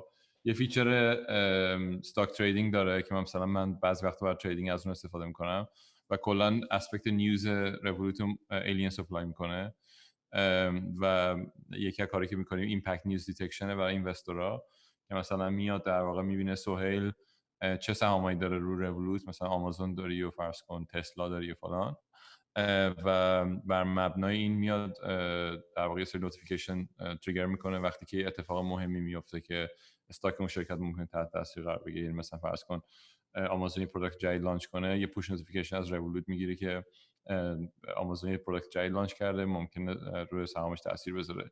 در این حد استفاده میکنم از پروداکت خودمون، ولی یه جورایی پروداکتمون خیلی اسپشیالایز شده الان و برای همه آدمای پروداکتی یه ذره عجیبه که یه پروداکتی درست کنن که خودشون روزمره استفاده نمیکنن. مثلا میدونم که تو خیلی ادوکیت این داستانی که پروداکتی که درست میکنی خودت هر روز استفادهش کنی، ولی یه ذره اسپشیالایز تر شده و حالا من همیشه اینترستی توی فاینانشال سرویسز و تریدینگ و اینوستمنت و این چیزا داشتم، ولی الان خیلی اسپشیالایز شده و ما برای یکی دیگه داریم، برای یه سری آدم دیگه داریم تول میسازیم for the most part و مخصوصا میگم چون جنبه ریسک منیجمنت خیلی برام مهمتر از اینوستمنت توی استیجی که الان هستیم و این باعث میشه که میگم مشتریامون بیشتر حال میکنن با پروداکت تا خود من به شخصه. یه چند تا نکته که می‌خواستم اصلا راجع به تو اسپسیفیکلی صحبت بکنم از زمان ایلین که فکر می‌کنم فاوندینگش برمیگرده به سال 2009 درسته یا 2010 تا؟ ببین نه دیگه ما 2010 رفتیم چین، تازه 2011 اینکورپوریت شد شرکت، اواسط 2011. الان نزدیک 9 سال دیگه، بیا بگیم 10 سال. الان 10 ساله. توی این 10 سال من تو 3 تا 4 تا کمپانی دیگه بودم و تو روی یه دونه داشتی کار میکردی. اتفاقا میخوام این دوتا اپروچ رو مقایسه بکنیم، میدونیم یعنی لزوما ببین چون دیدی که هر چی جملات قصار هست یه جایی صدق میکنه جایی صدق نمیکنه، میدونی یه جاهایی میگن آقا you gotta fail fast، اگه سریع فیل شدی برو آیدیای بعدی، یه جای دیگه میگن آقا روی یه آیدیا اگه یه تیم درست خیلی زمان بذاره کار بکنه they eventually get it right. خب ولی in order to get it right you need money and funding. تو چجوری تونستی سروایو کنی 10 سال تا پروداکت مارکت فیت رو پیدا بکنی؟ ولی لزوما احتمالاً 10 سال نبوده ولی آره میدونم چی میگی. یه جورایی شروع واقعیش 2013 2014 بود حتی شاید بشه گفت و تا قبل از اون یه جورایی برای من بیشتر پروژه بود تا شرکت، یعنی مثلا تیممون کلا بیشتر از 4 نفر نبود تا قبل از 2014 یعنی عملا پروژه است، میدونی، شرکت نیست. حالا درست وی سی راوند ریس کرده بودیم یا ثبت حقوقی کرده بودیم یا هر چی. بعدم سنم خب خیلی اون موقع کمتر بود دیگه، مثلا وقتی شروع کردم فکر کنم 22 سالم بود دیگه با این حساب کتابی که داریم می‌کنیم. یه جورایی اون اوایل خب خیلی کلا چی میگن حالت دستگرمی داشت، یه جورایی که تازه کلا اصلا دست بیاد که چون برای منم همزمان شد شروع شرکت با رفتن از ایران و کلا معنیش اینه که خیلی چیزا در تلاطمه، یعنی داری هم خودت میشناسی چون ورودت به بزرگسالی تازه اوایل دهه 20 داری تازه زندگی تنها بودن رو تجربه میکنی، یعنی مستقل بودن از خانواده رو در واقع خودت بیشتر میشناسی. یه جنبش شخصیه، یه جنبش شخصیه باز ولی از نظر مهاجرت، یه جنبش کاریه اینکه شرکت چی کار میخواد بکنه، یه جنبه دیگه تغییرم کاری از نظر مهاجرت، یعنی اینکه اصلا کالچر کاری و ورک اتیکس مثلا توی شرکت توی کشور دیگه چجوریه کلا. و این یه لرنینگ خیلی بزرگی برای من بود. مثلا حالا مثال خیلی کوچیکش این بود که من همیشه به اینکه مثلا یه آدمی که از خودم بزرگتره دستور بدم یا ازش بخوام یه کاری بکنم یه ذره مشکل داشتم با این، چون تو ایران خب سن خیلی چیز مهمیه از این نظر که کی به کی میگه چی کار کن، یعنی تقریبا اکثر مواقع اکسپکتیشنه که بر مبنای سن این تصمیم گرفته بشه، حداقل زمانی که ما تو ایران بزرگ میشدیم. و حالا مثلا اینو بیا ترکیب کن سلام با اینکه انگلیسی چی؟ به بزرگترت سلام کن. آره دقیقا، یا مثلا همیشه حرف بزرگتره، میدونی. خلاصه این باعثه بود. بعد یه باعث دیگه بهش اضافه شد اونم این بود که اوکی من زبانم اوکی بود همیشه، خیلی مشکل زبان نداشتم، ولی کلا این که یه چیز خیلی عجیبیه فکر کنم دیپ داون ماهایی که مثلا از حالا که ایران میخوای کشور جهان سوم بگی هر چی، ولی از ایران میایم یا از خیلی کشور دیگه که جزو غرب نیست، یه حالت اینفریوریتی فکر کنم احساس میکنیم نسبت به آدمای غربی، حالا خصوصا اگه سفید پوست باشن و نمیدونم آدم تیپیکال غربی باشن، احساس میکنی که همیشه اونا شاید یه برتری نسبت تو دارن. حداقل من این باعث داشتم همیشه، و مثلا اوورکام کردن این دوتا باعث خودش چند سال برای من طول کشید که هم بتونم یعنی بتونم یه آدم غربی بزرگتر از خودم منیج کنم، حالا به صورت خلاصه بخوام بگم که خب لازم داری واقعا وقتی میخوای بیزنس اسکیل کنی، خب یه بخشش میتونی با آدمای مثلا همسن سال خودت یا جوان‌تر اینا انجام بدی، یه بخش واقعا به استیج میرسی که نه مثلا یه کسی میخواد که 10 بار تا حالا تیم سلز درست کرده یا 5 بار تیم سلز درست کرده قبلا و اون آدم احتمالاً مثلا تو سن 50 خورده ای سال الان، و برای اینکه بتونی اون آدمو منیج کنی بعد از این باعث گذشته باشی. خلاصه این در واقع این جورنی 10 ساله که تو داری میگی خیلیش این جوانبی که الان گفتم، حالا به زندگی خارج از ایران عادت کردنه، نمیدونم به این باعثای از ایران آوردی با خودت چه شخصی چه کاری غلبه کردنه، و یه بخش کوچیکش اینه که اوکی ایده شرکت ایده خوبیه، نمیدونم سریع ایتریت کردی، آدمای خوب استخدام کردی اینا، و یعنی رول اون قسمت دیگه خیلی به نظرم بزرگتره تو اون چند سال اول، و تدریجا که اونا رو فیگر اوت می‌کنی شاید 90% فوکس اون وقت تازه میرسه به اینجا که اوکی من چه پروداکتی درست کنم، برای چه مارکتی، چه آدمایی استخدام کنم، از کی سرمایه بگیرم، چه جوری سرمایه بگیرم، این تازه میتونی یه ذره تمرکز کنی روش. و برای من هم یه همچین حالتی بود، یعنی واقعا چند سال از این جرنی اصلا خیلی فوکس اصلی این پروداکت چی درست کنیم یا نمیدونم به کی بفروشیم اینا نبود، بیشتر فوکس اصلا این بود که کلا یاد بگیری چجوری زندگی کنی، خودتو بشناسی، محیطو بشناسی. خب چجوری این لاکچری رو داشتی؟ یعنی پول فاندینگ داشتی که این لاکچری رو داشتی میتونی سروایو بکنی و این کوچش خطا رو بکنی؟ ببین به خاطر من آره در واقع انیبلر اصلی این 10 سال واقعا تا بخش زیادی این بوده که ما تصمیم جذب سرمایه کنیم و کسایی بودن که چه میدونم به من و به ویژن شرکت بنزی کافی اطمینان داشتن که با توجه به اینکه حالا خیلی همه چی در تلاطم و ارلی استیج و مثلا شاید خیلی رونیو زیاد نداشتیم، اونقدر تراست داشتن که اینوست کنن. و حالا ما از نظر مایکروسکوپی بخوایم در نظر بگیریم، ما هولوش 10 میلیون دلار تقریبا ریس کردیم تا الان دیگه و بیشترش آخر پارسال بود سریز ایمون، ولی قبل از اون هولوش 2 میلیون تقریبا ریس کرده بودیم و مثلا هولوش 6 7 میلیون پارسال ریس کردیم و یه جورایی بخواد در نظر بگیریم میشه تقسیمش کنی 10 میلیون 10 سال میشه سال 1 میلیون و حالا سایز تیم هی بزرگتر شده و درآمد شرکت هم خب طبیعتا بیشتر شده، ولی خلاصه این مدل ونچر کپیتال بکت بودن و حالا به طور اخص اون اینوستور اولیه که ما داشتیم شان و سالیوان یا اس ونچرز، چون خیلی در واقع اینوستور لید بکی ان، خیلی پسیون، خیلی سیکلای متداول ونچر کپیتال رو ندارن که مثلا ظرف 10 سال بعد حتما ریترن داشته باشه.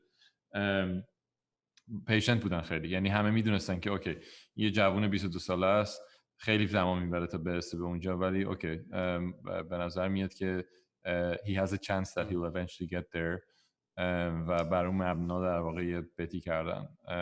تو جز اون آدمایی بودی که روی تو اینوست کردن versus این که مثلا روی آیدیا اینوست کرده باشن. آیدیا رو حالا برام داشتی؟ قطعا رو آدم اینوست کردن.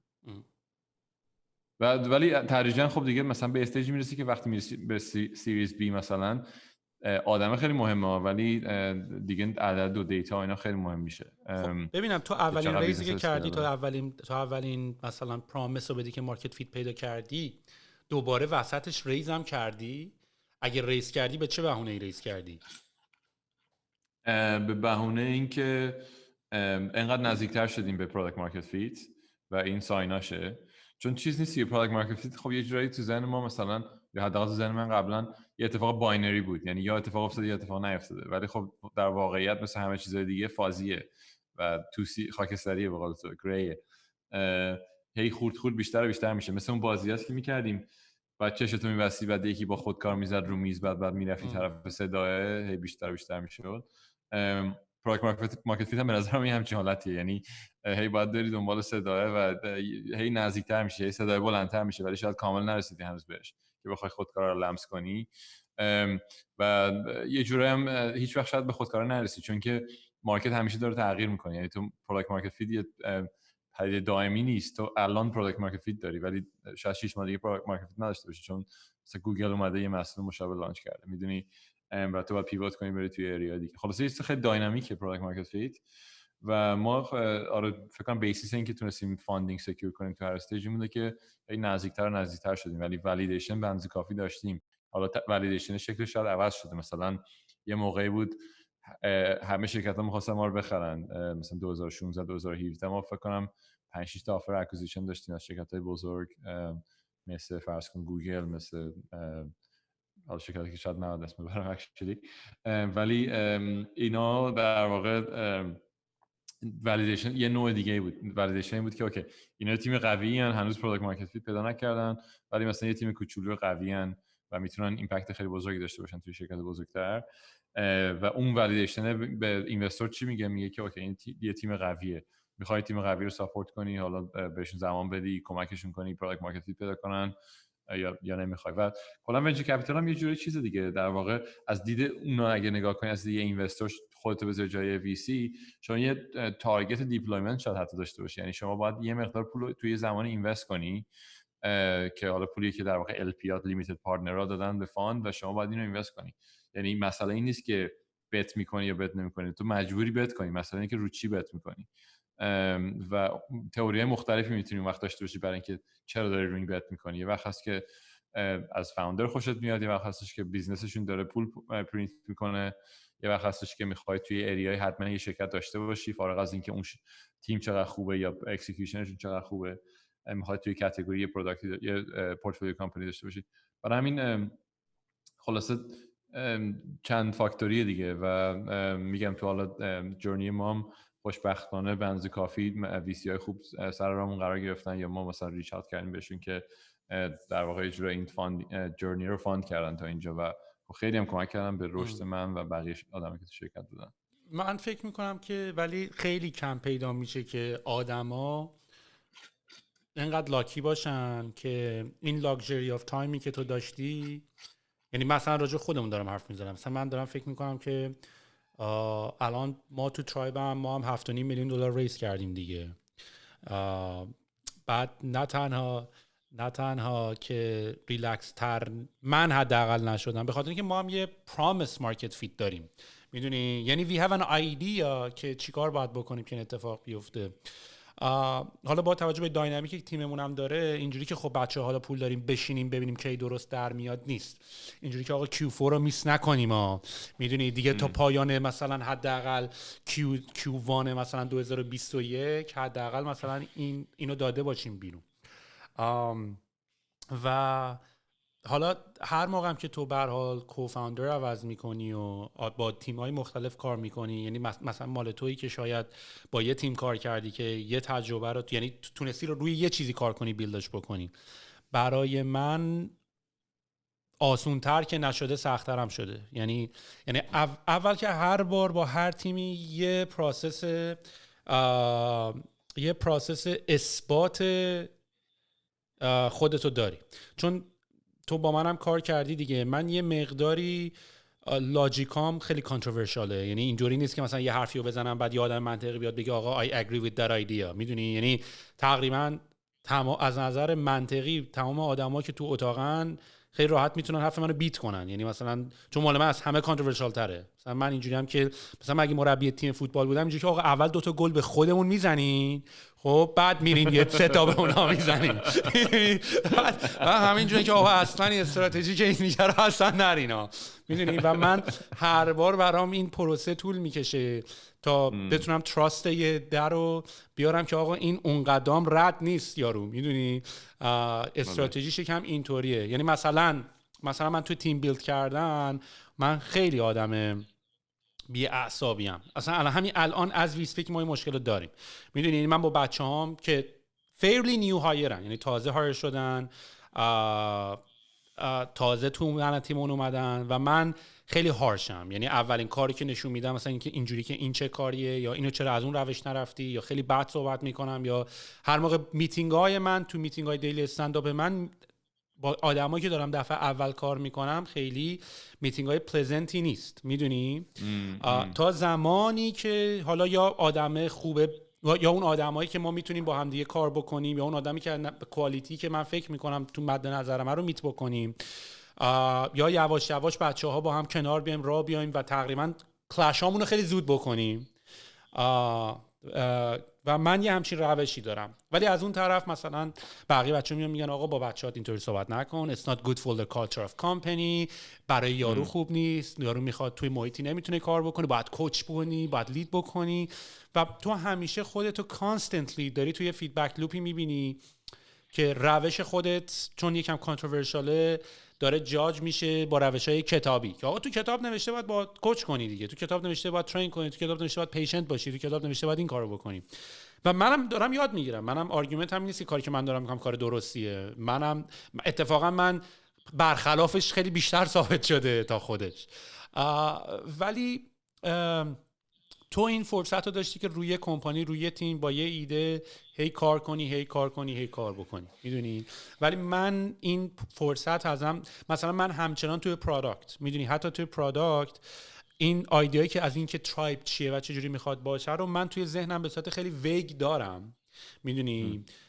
برای خودم کلاریتی دارم ولی حتی نوشتنش، حتی داکیومنت کردنش، حتی ویژوال کردنش، حتی پروتوتایپ کردنش still it's really hard که بخوای با یه تیمی کامیونیکیت بکنی که تو من نظرت از اینکه آینده اصلا یه جوری هم راجع به آینده‌ای که فکر می‌کنی دنیا به کدوم سمت داره میره است، اصلا خیلی لزوما راجع به این نیست که تو چی داری می‌سازی. یا آقا من فکر می‌کنم دنیا داره به این سمت میره، ما هم باید یواشیز بریم اینوری، میدونی؟ بعد اون وقت و آدمای باهوش هم آخه تو تیمت هستن، یعنی سخته که بخوای با همه، هر کم یه دیدی داره از اون خودش، هر کم یه جوری میخواد مثلا گاردین ایدیا باشه.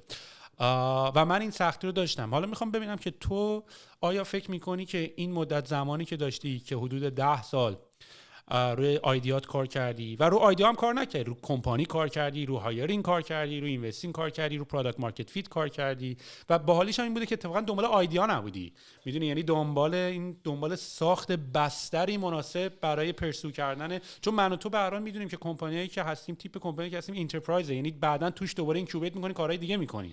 یعنی معمولاً ایده خیلی مهم نیست، اینی که رو چه پروداکت دیگه تو تیمی که ساختی میتونی با هم رو چند تا پروداکت کار کنی، میدونی؟ تو با همون تیم میتونی روی چند تا چیز دیگه هم کار بکنی.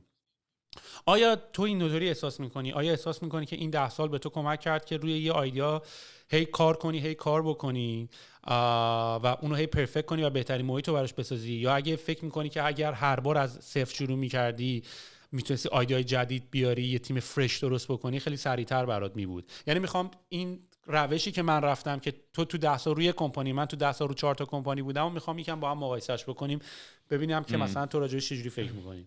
آره خیلی تاپیک جالب انتخاب کردی. ببین از نظر تیم که خب تیم ما هی ایتریت شده، میدونی، یعنی هیچ کسی طبیعتا 10 سال تو شرکت نبوده، چون الان خود میدونید توی تکنولوژی واقعا ماکسیموم تنیر یه آدم شاید 4 سال 5 سال، خیلی واقعا اوتلایر باشه 4 5 ساله. یعنی بعد از 5 سال دیگه ماکسیموم آدما میرن یه شغل دیگه، اوریجش خیلی پایین‌تره، اوریج شاید 1 سال و نیم 2 ساله، حتی شاید 1 سال.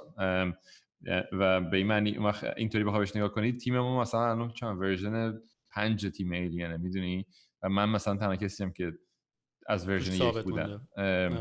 برای همین این یه جورایی انگار هی فرش شروع کردن پروداکتمون چند بار عوض شده، پروداکتمون الان چند ورژن شد 10 پروداکتمونه. تقریبا یه جورایی میشه گفتش که چیزی که ثابت مونده یکی من بودم، یکی ویژن کلی شرکت یا اون حالا ایریای کلی، حتی ویژن هم بهش نمیشه گفت، ویژن شاید یه مقدار کلاریتی بیشتر میخواد، ولی ایریای کلی که میخواستیم روش تمرکز کنیم که حالا هنوز پیرامون همین نچرال لنگویج پروسسینگ باقی مونده و یه جورایی الان ایلین بانی اکسپرت یا یکی از شرکت‌های قوی تو این ایریا شناخته میشه.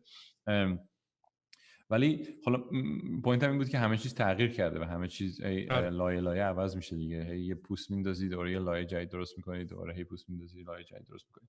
البته تو سینگل فاوندر هم هستی در حال حاضر، درسته؟ آره دقیقاً، من سینگل فاوندرم، برای همین این یه مقداری فکر کنم این کمک به من کرده که حداقل از نظر سینگل فاوندر نبودی. البته من اصلا جدا شدم و میخوام دلیل اینکه چرا از هم جدا شدیم هم راجع بهش یکم حرف بزنیم. آره حتما، ولی فکر کنم اونم خیلی موضوع جالبی. خب حالا مثلا فکر کنم 3 ماه تقریبا ما با هم کار کردیم که اون 3 ماه اولم تقریبا شرکت یعنی خیلی چیز بودیم دیگه، خیلی آره نه در اینکه تو آفیشیالی اونر و سینگل کمپانی که در شکی نیست. من فقط میخوام برام راجع به این موضوعی که چه کلش آف کاراکتری با هم داشتیم که اصلا نتونستیم بعدش با هم یه همچین چیزی رو ادامه بدیم.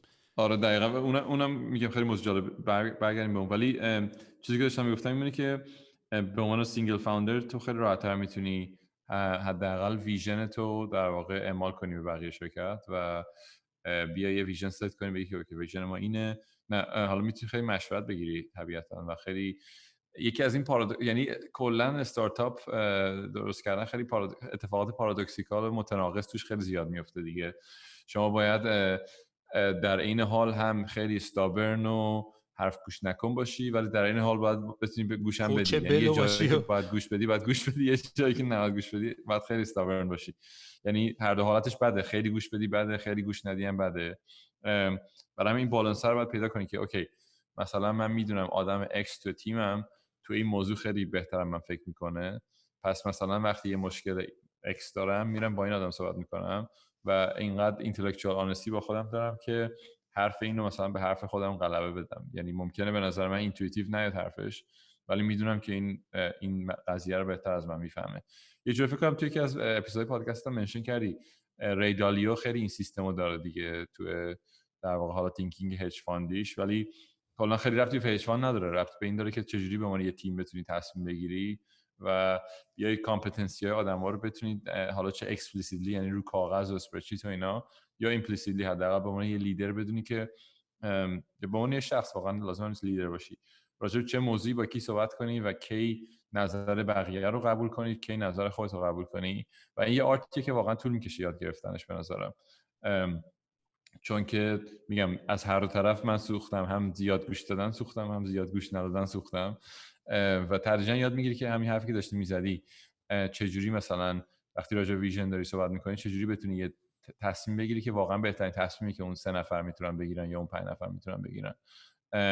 و یه جورایی فکر کنم عبارتی که ری دالیو استفاده میکنه آیدیا مریتوکراسیه، یعنی چجوری کالچر درست کنی که همیشه بهترین ایده ببره. یعنی این نباشه که صدای کی بلندتره، این نباشه که کی مرده کی زنه، این نباشه که نمیدونم کی منیجمنت کی منیجمنت نیست. چجوری واقعا یه کالچر درست کنی که ترولی بهترین ایده همیشه برنده بشه. و خیلی من راجع به قضیه فکر کردم و حالا پرفکت نیست واقعا، ولی فکر میکنم که به عنوان یه لیدر با این اوپن بودنه و به ایده همه گوش دادنه خیلی تو میتونی پیشرفت کنی تو این ایریا و من شخصا خیلی تونستم کمک بگیرم از بقیه و یاد میگیری. میدونی چون مثلا مثلا با آدمای سینیورتر حالا یه ذره استابرنتر هستن چون اکسپریانس دارن، بالاخره خیلی اپینینیتد نسبت به اینکه چه جوری باید کار انجام بدی، ولی تو میتونی خیلی بهت کمک میکنن که یاد بگیری که چجوری رول خودت انجام بدی. چون مثلا چه میدونم دو تا چیز میمونه، دو تا شی میمونه که قرار بچسبن به هم، اگه جفتشون سافت باشن هر جوری ممکنه مرز بینشون شکل بگیره. فرض کن مثلا دو تا کیسه آب بچسبونی، ولی وقتی یکیشون یه خورده ریجیدتره، یکیشون مثلا دندونه داره این شکلی، باعث میشه که تو بتونید خودت مطابق به اون شکل بدی. میدونی مثلا کیسه یه ور کیسه آب، یه ور کیسه دندونه داره، این کیسه آب یه خورده شکل بگیره. خب و اینم به نظر من حسی که من دارم نسبت به آدمای سینیور اینه که یه خورده ریجیدترن و باعث میشه که تو بفهمی که رول سی ای او چیه مثلا. خب چون مثلا تو با یه آدمی کار کنی که اونقدر سینیور نباشه، شاید هیچ وقت نفهمی که واقعا رولت به عنوان سی ای او چیه. مثلا یه سری کاری برای مدت من داشتم میکردم که میفهمی که اوکی اصلا کارایی نیست که سی ای او قرار بکنه. سی ای او اصلا 3 تا جاب بیشتر نداره. یکی بعد مطمئن باشی پول تموم نمیشه، یکی اینکه یه تیم منیجمنت خیلی خوب استخدام کنی و اینکه استراتژی ست کنی. همین جاب دیسکریپشن تو این 3 تا چیزه و این نیست که چه میدونم فاینانشال مدل درست کنی برای شرکت یا مثلا بخوای همه دیلای سیلز خودت ببندی یا بخوای پروداکت منیجر باشی. اینا رو همه رو بعد تیم منیجمنت هایر کنی که برات انجامش بدن. و خلاصه پوینت هم اینه که خیلی لرنینگ دیگه، یعنی این جرنی 10 ساله تو هر استیج تازه یاد میگیری که اوکی مثلا منیجمنت چجوری کار میکنه، لیدرشپ چجوری کار میکنه، چجوری ویژن ست کنی، چجوری کی گوش کنی کی گوش نکنی، چجوری آدمای باشه بهتر کار کنی. تو فکر یعنی هر بار من میرم تو فکر از این داستان این که واقعا جاب ما چیه. میدونی من هنوزه راجع به این قضیه خیلی سوال میکنم، خیلی هم نگاه میکنم. ببین مخصوصا ماهایی که از یه بک‌گراندی که اومدیم اینه که خودمون قبلا دوئر بودیم، یعنی داشتیم یا پشنشو داشتیم، یعنی از برنامه‌نویسی و نمیدونم دیزاین و اینا شروع کردیم و بعدش شد رفت خورد به شرکت زدن و استارتاپ و کمپانی و اینا و بعد شد یهو مدیر عاملیت و نمیدونم از این داستانا. و اینکه جاب ما چیه برای من خیلی سواله هنوز ویگیه. من هنوزم که هنوزه الان نمیدونم. من الان چند وقت داشتیم با هم صحبت میکردیم راجبش که من بذارم بچهای مثلا پروداکتم خودشون پروداکت رو بسازن برن جلو و بعد برم یه منیجر بیارم یا نه. و بعد من یه توهمی هم دارم که من فکر می‌کنم همیشه I am the best person to do that job. یعنی من فکر می‌کنم همیشه اگه یه کاری بدی به من اگه مثلا بگی سالاد اولویه درست کن، من فکر کنم من بهتر سالاد اولویه درست کنم از هر کسی که سالاد اولویه قرار درست کنه اون روز. میدونی یعنی همچین توهمی رو من دارم. میدونی حالا بیشتر توی مثلا توی پرفورمنس و اکزیکیوشن. میدونی یعنی مثلا بنابراین خیلی سختمه همیشه این دلیگیت. اصلا یکی از عذابای منه تو زندگی. میدونی نمیتونم دلیگیت کنم و معمولا آدمایی که اتفاقا اصلا شاید با دیزاین و مثلا پروداکت و با دوئر با اکزیکیوتر بودن شروع نکردن، خیلی آدمای موفق تری هم بخاطر اینکه سری فقط رفتن به وقتشون گذاشتن رو فوکس کردن رو بهترین آدم هایر کردن، اون آدمو ترین کردن، اون آدم داره همه کارا رو میکنه دیگه. بعد من همیشه اتفاقا همیشه احساس میکنم تو کمپانی همیشه خیلی آندر یوتیلایز کردم خودم و تایمم داره میره، دارم روی کارهایی دارم وقت خیلی زیادی میذارم که بیشترین ایمپکت رو نداره و این اذیت هم میکنه. یعنی مثلا من همین الان من دارم یه چند تا تویک دارم برای روی registration flow میکنم که probably is going to have a marginal conversion rate improvement، ولی من نمیتونم اون کارا رو تو 20 ثانیه بکنم. من باید 2 روز روش وقت بذارم، من باید بالا پایینش کنم، باید همه حالتاشو درارم. میدونیم و اذیت میشم و میدونم که و شاید برای تو چون توی این 10 سال تو این کارو کردی، تو یه این ترانزیشن رو انجام دادی، رفتی بالا. من چون هی برگشتم استارتاپ جدید و هی دوباره بعد اون اولش خودم پروداکت رو میساختم، هی دیزاین اولش رو بعد خودم میکردم، هی خودم با هایرینگای اولو میکردم، هی تو این لوپه من افتادم. یعنی من هی برام این بازی شده که کی من از این بازی باید بیام بیرون و خب کیرم دارم رو اند ریزالت. یعنی من اینجوری نیستم که خب این ورژن 1 ان شاء الله ورژن 2 بهتر میشه. میدونی یعنی من اینجوری هم که از همون ورژن 1 اگه میتونه بهتر باشه چرا نیست. میدونی حالا چرا داری بسنده میکنی به ورژن 2. من هنوز کانسپت های مثل این که آقا توی تایم و البته خودم به این نتیجه رسیدم. یعنی مثلا یکی از تجربه‌ای که من سر ریحون کردم بود که من سال 3 آماده بودم تازه شروع کنم برای ساخت. میدونی سال 3 من تازه احساس کردم که همه بدبختی و حاشیه ها رو گذاشتی کنار، الان دیگه میتونی کار بکنی. الان احساس کنم سر ترایب میبی شاید از سال دیگه هم میتونم بشینم فوکس کنم کاری که میخوام بکنم ولی میخوام ببینم که تو الان توی این توی اینو چجوری داری باش دیل میکنی؟ تو اینکه مثلا دیلی چجوری داری خودتو الاین میکنی که چی کار بکنی چی کار نکنی، کدوم کار رو بکنی کدوم کار رو نکنی؟ یه روز کاری تو بگو ببینم چجوریه. یعنی میخوام ببینم تو فقط با تیمت، فقط داری با اون های لولای منیجر تیمت داری صحبت میکنی یا داری با همه تیم داری صحبت میکنی؟ How often do you have all hands meeting؟ میدونی میتینگت با تاپ لولات چجوریه؟ با کیا داری صحبت میکنی؟ استراتژی رو تو داری ست میکنی یا بقیه دارن ست میکنن؟ و تا صبح میتونم بپرسم. همین سوالای خیلی خوبیه و میگم هرچی با آدمای سینیورتر کار میکنی که تجربهشون بیشتره به تو اجازه این رو میدن که تو راحت‌تر جاب خودت انجام بدی. حالا تو کیس من برنامه هفتگی یا روزانه من رو بخواید نگاه کنیم معمولا خب بین 8 تا 13 14 تا میتینگ شاید، حالا به خاطر زوم خیلی، به خاطر کووید خیلیش که در واقع هر گپ 5 دقیقه‌ای هم شده یه میتینگ. ولی در کل میشه گفت که آره من 6 یه تا سوال آنست لذت میبری؟ ببخشید واسه طرفت دارم میپرم ولی میخواد نری موضوع بعدی که ازت نپرسم، چون منم الان فکر کنم چالنجم همینه. Do you enjoy that though؟ ببین مثلا من دیروز که دارم بهت میگم مثلا قرار بود برای تیم مارکتینگ داشتم یه کمکی بهش میگم که کانورژن رو مثلا توی یه قسمت رجیسترینگ ببره که اصلا رفتی به دپارتمان من نداره. ولی I was seeing myself lost in that process. یعنی اینی که روی یکی از مانیتورم مثلا استودیو کد بازه، بعد اونور دوباره مثلا گالپو ران کردم دارم ریفرش میکنم، آتو ریفرش میشه، دارم تو کد دارم بازی میکنم، دارم پالاپای میکنم، یهو 2-3 ساعت لاست شدم و دارم عشق میکنم. ولی این زوم میتینگ و این با این صحبت بکنی و این استراتژی like how do you handle this؟ like میدونی یکم مشکل فلسفی من دارم بیشتر تا مشکل. ببین آخه یه ذره که بهش فکر می‌کنی واقعا باید ببینی که موتیویشن چیه دیگه. یعنی منم آره خب مثلا زمان برام احتمالاً راحت‌تر میگذره وقتی که اگه من واقعا چند سال دست به کد نزدم، ولی اگه مثلا الان کد بنویسم احتمالاً زمان برام سریعتر میگذره تا بخوام تو میتینگ باشم. ولی بستگی اون به فلسفه زندگی داره که تو برای چی اینجایی و شاید بتونی بگی که آره مثلا خیلی وارسته باشه آدم میگه که اوکی نه مثلا اینکه زمان خوش بگذره و راحت بگذره برام مهمتره. ولی خب تو کیس من کاری که میکنم توی فرض کن به عنوان سی ای او یا حالا میتینگ داشته باشی به جای اینکه کد بنویسی یا هر چی، برام لذت پوینت اصلیش نیست واقعا. پوینت اصلیش ایمپکته و قطعا وقتی یه ذره جلوتر میری به این نتیجه میرسی که اوکی تو تنها راهی که میتونی ایمپکت رو ماکسیمایز کنی اینه که دلیگیت کنی، یعنی امکان نداره تو بتونی همه این کار رو خودت بکنی. ولی خب نوع دلیگیت کردن، نوع استخدام کردن تو اینا خیلی فرق میکنه، یعنی تفکرت هی نسبت به اونم بهتر میشه. مثلا اینکه میگی از نظر استراتژی الایندی یا از نظر ویژن الایندی، اینو خب دیگه خیلی بیشتر بهش توجه نشون میدی وقتی داری آدم جدید استخدام میکنی، چون راحت ترین حالتش اینه که وقتی یه کسی رو داری استخدام میکنی آلردی باهات الاین باشه تا اینکه تو بخوای خورد طرفو الاین کنی. اون خیلی انرژی میبره. به نظرم 80% لیدرشپ اینه که یه آدمی استخدام کنی که لیدش کنی که آلردی باهات الاینده و بقیه‌اش خیلی آسون میشه وقتی این کارو بکنی.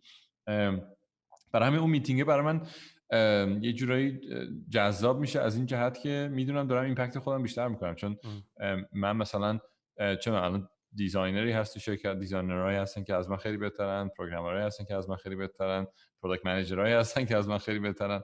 یعنی فقط این هینت رو میخوان که رو چی کار کنن، رو چه اریای کار کنن و حتی نه لول تسک اینه، واقعا در لول استراتژی و ویژن که اوکی ما مثلا یه پروداکت اینطوری میخوایم درست کنیم تا مثلا Q1 سال بعد میخوایم لانچش کنیم. این آدم‌ها رو چجوری پیدا می‌کنی؟ چون ما الان یکی از چالنج‌های خنده‌دار ما الان اینه، ما الان پول داریم هم مشی هایر می‌کنیم ولی پیدا کردن اون لول از آدمایی که دنبالشیم چنل چیه؟ البته ما الان خب مثلا اینوستورامون دارن کمکمون میکنن، آدمای فوق العاده مثلا داریم حتی روی وی پی لول یا دایرکت لولای مثلا پینترست و فیسبوک و اینا رو داریم ما هایر میکنیم. ولی میخوام ببینم استراتژی تو هایر کردن این تیپ آدما الان چیه؟ considering the fact که the money is not an objection. ببین خب من میگم اسکوپ کلا منیجمنت من فقط تیم لیدرشپ شرکته که یعنی 6 نفرن. خب یعنی این 6 نفر فقط به من ریپورت میکنن، من وان آن فقط با این 6 نفر دارم.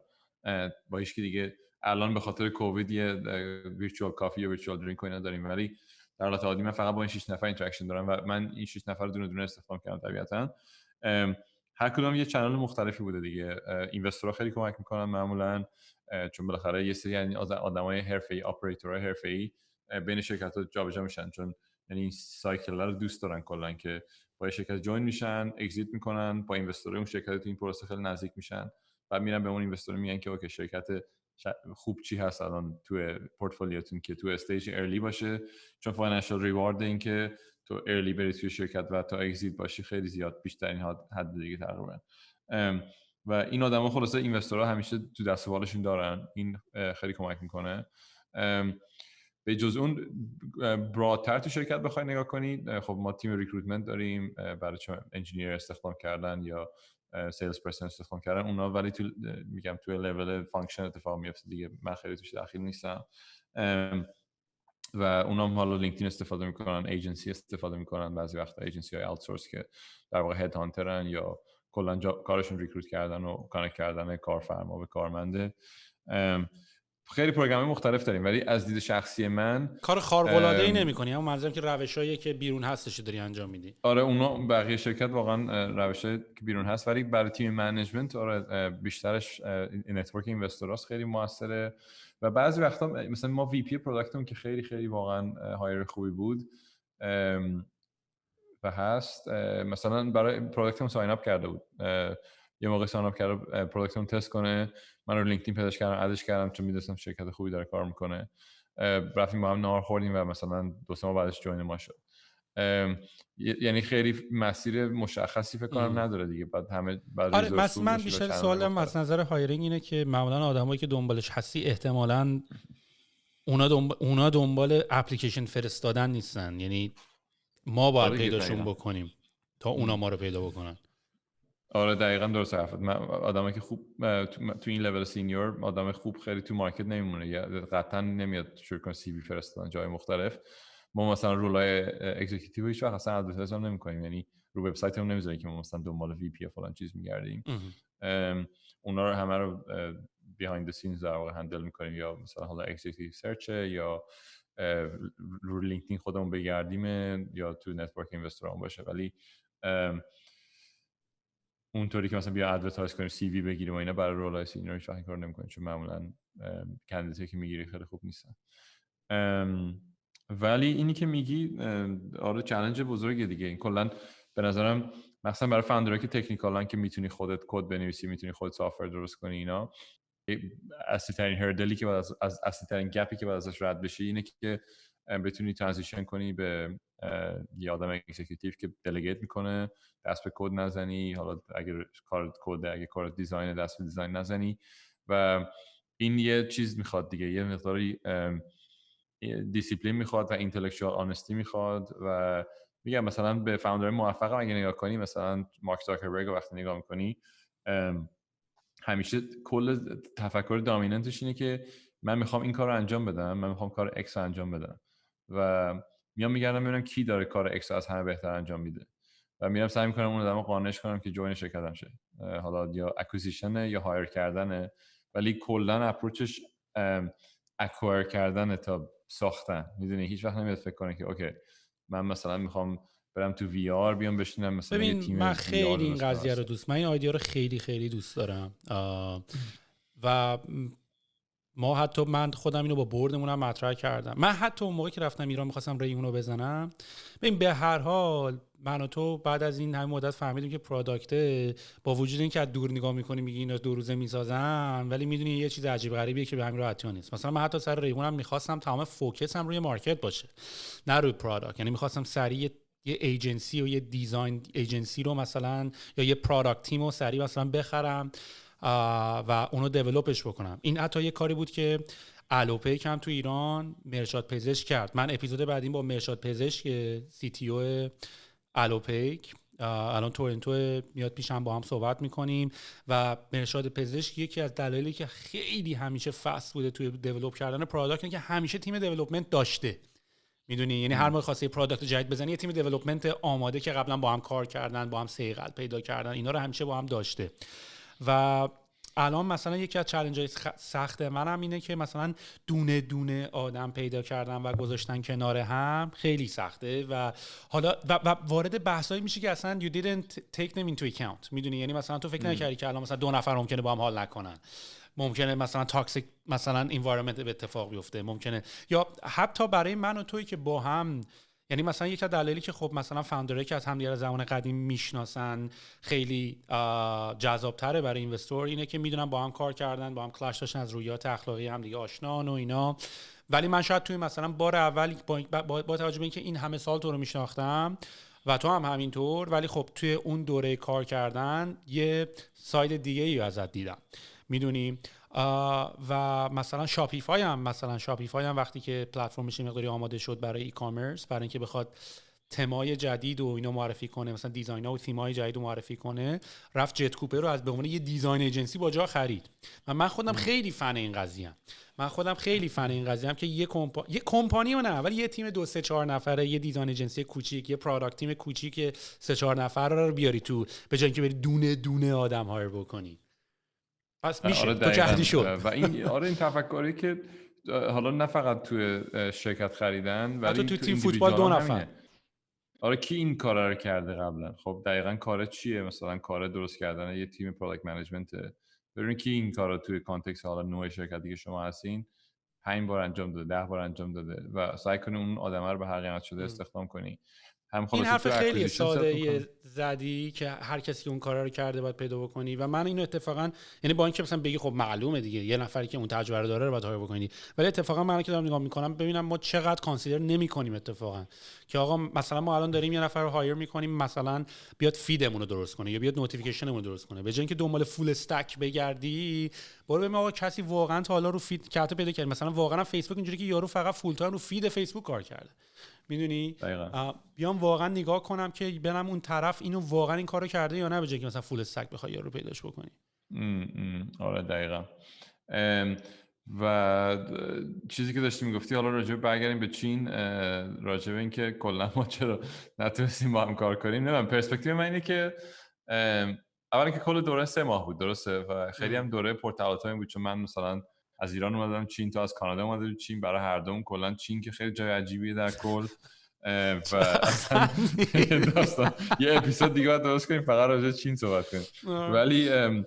ولی به نظرم خب سنمون خیلی کم بود اون موقع، فکر کنم 22 یا 21 بودیم و یه جورایی فکر کنم بلد نبودیم چه جوری با اختلاف سلیقه و اختلاف عقیده و اینا اصلا دیل کنیم و یه جورایی با چنگ و دندون و کتک کاری در واقع داشتیم دیل می‌کردیم با اختلافایی که الان شاید اگه بدونیم خیلی راحت‌تر بتونیم باش دیل کنیم. یعنی مثلا من میدونم که تو چه جوری فکر می‌کنی، تو میدونی من چه جوری فکر می‌کنم، خیلی به نظرم راحت‌تر می‌تونیم منیج کنیم اون اختلافا رو. ولی فکر کنم چند تا اون موقع نه اونقدر نسبت به خودمون آگاهی داشتیم، نه نسبت به با بقیه دیل کردن اینقدر آگاهی داشتیم که بتونیم با هم کار کنیم. به نظر من پرسپکتیوی که از اون موقع دارم میگم نه درست هم داره میگی. من فکرم اتفاقا فکر کنم خیلی طبیعیه، یعنی من فکر کنم اگه دوباره برگردیم به همون ایج به همون سن این اینسایت هم داشته باشیم دوباره همون اتفاقا میفته. چند تا چیز خیلی برام جالبه. یکی این که وقتی میگیم 3 ماه توی پرسپکتیو یه تایم 3 ماه خیلی کم به نظر میرسه، درسته؟ من الان مثلا ترایب تقریبا ما تولد 2 سالگیشو گرفتیم پریروز،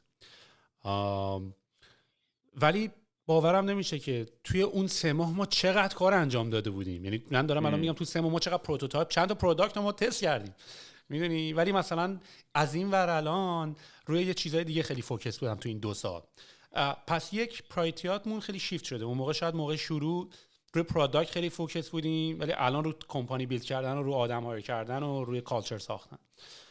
شماره 2 به خاطر سنمون به هر حال، تو به هر حال به عنوان فاوندری که آیدیا رو داشتی و ویژنش رو داشتی، کسی بودی که دوست داشتی اونجوری که تو میخوای باشه، میدونی. و تقریبا یه جورایی مثلا توی که بحثایی که من تو میکردیم خیلی، یعنی اینم فکر کنم کاملا به سن برمیگرده. یعنی توی سنی هستیم که آقا مثلا من این کار رو دارم میکنم، I want it to be my vision, the credit is mine و اینجوری که من میگم، میدونی.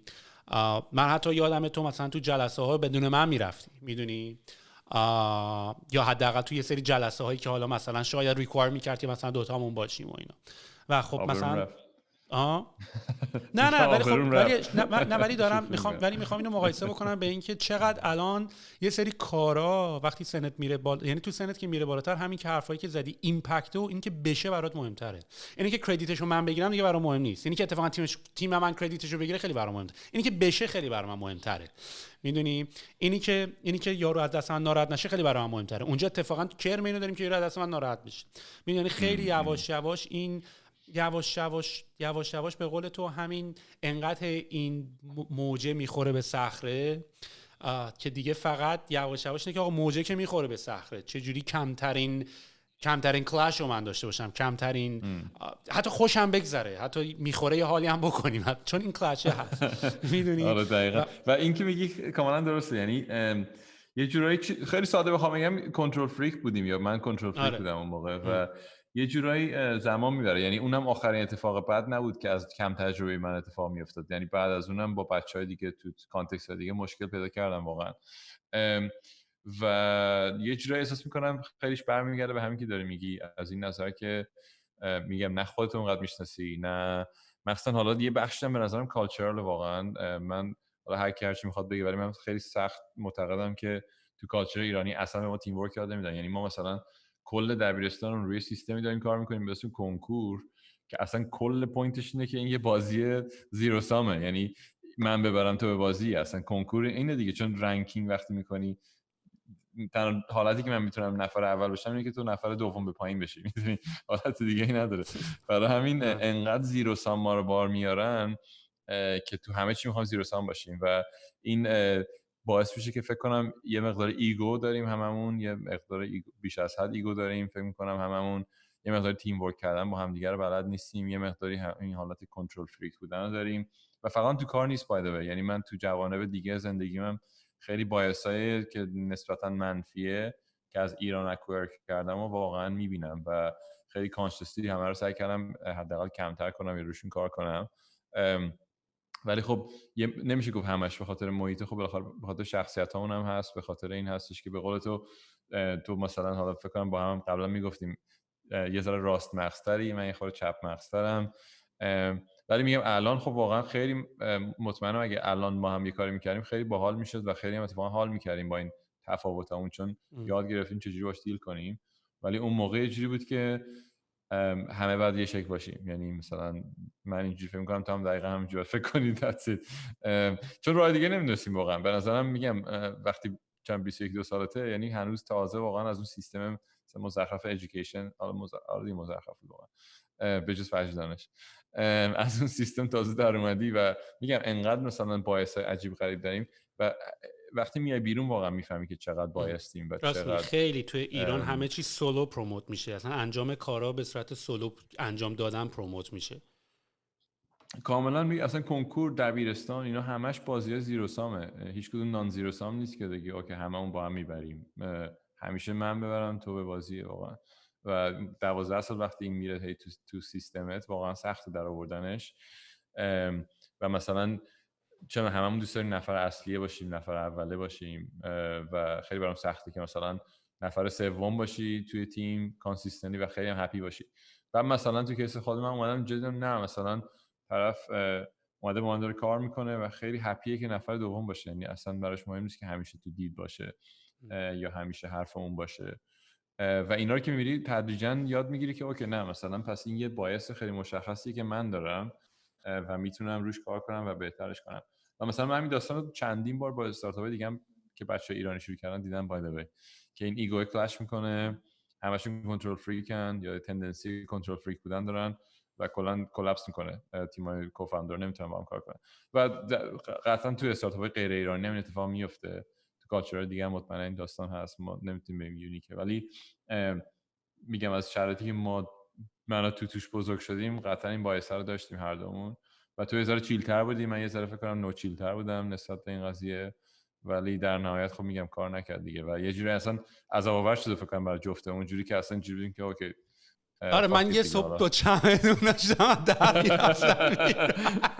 نه ولی آخرش من واقعا مموری آخری که دارم از چین هیچ کدوم از اون نمیمونه، همیشه آدم میبینه مثلا تجربه منفی. ما خیلی ما فقط خندیدیم، من در خاطر از چین دارم که فقط خندیدیم. یاد یه شب زیر بارون دویدیم تا خونه. یه بار سوار اتوبوس بودیم، می‌خواستیم به اتوبوس بگیم وایس، نمیفهمید چینی. بعد رفتیم دیگه، فکر کنم 2-3 تا شهر رو رد کردیم تا بنزین تموم شد ما پیاده شدیم، چون نمیتونستیم بهش بگیم وایسا. مثلا آره ما می‌خواستیم از مثلا ونک بریم شهرک غرب، سوار اتوبوس شدیم مثلا قم پیاده شدیم توی مایابو. من به یارو همه کاری بود می‌کردم، نمیتونستم بگم وایسا. یارو گفت چی میگی وایسا دیگه داشت. بعد مسیرها رو داشتیم اینجوری، مثلا 3 تا کاراکتر چینی بود که کل مسیر تو این انکد شده بود. بعد من داشته از روی تیکه کاغذ اینا رو ویژوالی مچ می‌کردیم که آخر ولی درست، یعنی از اونجایی که می‌خواستیم رد شه تو مثال قبلی از شهرک غرب رد شد، ولی متأسفانه تا قم رفت. یه تیکه بعد سیگنیچرای اون ساینایی که تو خیابون بود، میدونی یادت مثلا می‌خواست بگه چه می‌دونم، می‌خواست بگه با وزن بالا، احتمالاً معنیش میده که با وزن مثلا بالای 60 کیلو تو خیابون، نمیدونم هم چیزی، یه وانت کشته بود، یه فیلو گذاشته بود توش. اصلا خیلی چیزای خیلی باحالی داشت. ولی خب اونجا هم که ما رفتیم تو دالیان، خیلی اون یه تیکه پارکی که ساخته بودن پارک های تکی بود، میدونی؟ آره اون پارک جالب بود. آره ولی خب کلا چینی‌ها آدمای عجیبی بودن دیگه، یعنی یادمه که برای نه فقط من و تو، یعنی حالا ما مثلا همه کفتری نشسته بودن، همه جای عجیب بود. یعنی ما مثلا چه با بچهای فکر کنم لورکن کوه یا بچهای ایرلندی صحبت می‌کردیم، خیلی راحت‌تر اونا رو درک می‌کردیم، مثلا 90% زندگیشون رو حرفاشون شبیه ما بود. ولی مثلا چینی‌ها، یادم یه بار من با یکی از بچهای چینی رفتیم نهار، بعد کلا همه رو مثلا خرچنگ قورباغه و اینا سفارش داده بود و من هیچی لب نزدم، آخر یه چیز چیکن پیدا کردم هرچی. بعد یه روز تو آفیس داشتیم پیتزا میگرفتیم، همون پسره یه اسلایس پیتزا خورد که یه تیکه هم روش داشت، یادت ویلیامانو هم یادت، بعد بنفش شده بود داشت بالا می آورد که مثلا این چیه شما میخورین، حالا به هم خورد. گفتم بابا تو دیروز داشتی خرچنگ قورباغه میخوردی چجوری مثلا؟ آره خیلی چیز عجیبه. من یادم نمیره یه بار رفتیم اون ساختمون بغلی بود، ما صبحونه رو میرفتیم اون یکی ساختمون. بعد من رفتم آب پرتقال ریختم صبح، اول صبح آب پرتقال رو رفتم بالا، آب پرتقال داغ بود، آب پرتقال جوش. من اینجوری که داشت آب پرتقال جوش نیست اصلا. بعد اصلا فهمیدیم که اینا آب خنک رو نمیخورن، آب دمای بیرون میخورن، آب پرتقالی که گرم میکنن اصلا. مثلا چیزای اینجوری میدیدیم، واقعا خیلی عجیب غریب بود. ولی خب خیلی خیلی هماهنگم بودن دیگه. مثلا اون ساختمون جلو رو ما یه عظمت ساختمونی رو توی مثلا یه ماه از صفر ساختن رفتن بالا. ما تو ایران هنوز برمیگردیم ایران بعد 10 سال 20 سال هنوز اون ساختمونی که بغل خونمونه هنوز نساختن. دارم میسازه دقیقاً. آره و تیم ورکشون هم یک چیزی بود که فکر کنم هر دومون خیلی ایمپرس شدیم، یعنی در واقع نقطه مقابل این چیزی که داشتیم راجع به خودت میگفتیم، فکر کنم تیم ورک چینی‌ها بود که چقدر منظمن، چقدر از بچگی مثلا مدارس رو می‌دیدی اصلا انگار تیم ورک. و حالا بعداً فهمیدیم که فقط چین نیست، خیلی بیشتر دنیا اینطوریه اکچولی، ولی چقدر مثلا تیم ورک از بچگی پروموت می‌کنن، اینکه تیم ببره خیلی مهم‌تر از اینکه شخص ببره و اینا. واقعا این تو چیزای دیگه ایران هم می‌بینی، یا واقعا مثلا فوتبال ایران رو نگاه کنی، نمیدونم ورزش کلا اصلا نگاه کنی یا هنر رو نگاه کنی، همیشه این یه آدم خیلی کی بزرگ اون وسطه و مثلا بقیه همه مثلا بعضی این آدمه دارن تابعیت میکنن، یه علی داییه مثلا، یه علی کریمیه، یه نمیدونم فلانه. بقیه همه مثلا پیرامونه نمیتونی مثلا 3 تا ستاره داشته باشی که البته خب اونم میگم باز یه بخش مختص به ایران نیست. مثلا تو رونالدو مسی هم احتمالاً نمیتونی بذاری توی تیم با هم. نه ولی خب تیم خوب دارن. ببین ولی نکتهشون اینه که بدون تیمشون اون ستاره ها رو نیستن، میدونی؟ مثلا تو The Last Dance مثلا که مایکل جردن بود، مثلا دیدی که واقعا یه کروی داره که مثلا دارن کمکش میکنن و همشون هم قبول دارن که مثلا The Michael Jordan is the GOAT، میدونی؟ و همیشه یعنی کسی که مثلا تو تیم شیکاگوه مثلا ناراحت از این نیست که مثلا مایکل جردن شماره 1 قضیه است، اتفاقا دوست دارن که ساپورت شماره 1 باشن، میدونی؟ تو لیگ آف لجندز هم تو پوزیشنت این نیست که بالاترین کیلو داشته باشی، بستگی داره که بالاترین کیل پوزیشن کیه مثلا، میدونی؟ تو اگه ساپورت وایسادی وظیفت اون نیست. و اتفاقا همین مثال که داریم میگی تو ایران، من یه بار تو ماشین آهنگامو دیگه نمیخواستم بذارم و یه دونه از این سی دی که تو خیابون میفروشن تو پشت چراغ یه دونه از این سی دی ها گرفتم گذاشتم تو، همش فرست نیم لاست نیم بود، مثلا صمد جعفریان، مثلا هیچ کنم اسم بند نبود، کامران مثلا حسینی، جمشید مثلا شرفی، چه میدونم، همش انگار ترک ها رو انگار مثلا همش یه نفر، یعنی یه کار تیم ورک، یه اسم بند، یعنی حتی یارو ترجیح هم نمیده که اسم خودشو با استیج نیم، به خاطر اینکه اون آتش، اون کردیت، اون اسمه که اتفاقا هم حالا برعکس داره کار میکنه. ولی من فکر میکنم که نتیجه گیری که من از این حرفایی که تو زدی برای منم خیلی جالب بود اینه که ما ایرانی‌ها بیشتر از بقیه ملت‌ها احتیاج داریم که با خودمون آنست باشیم.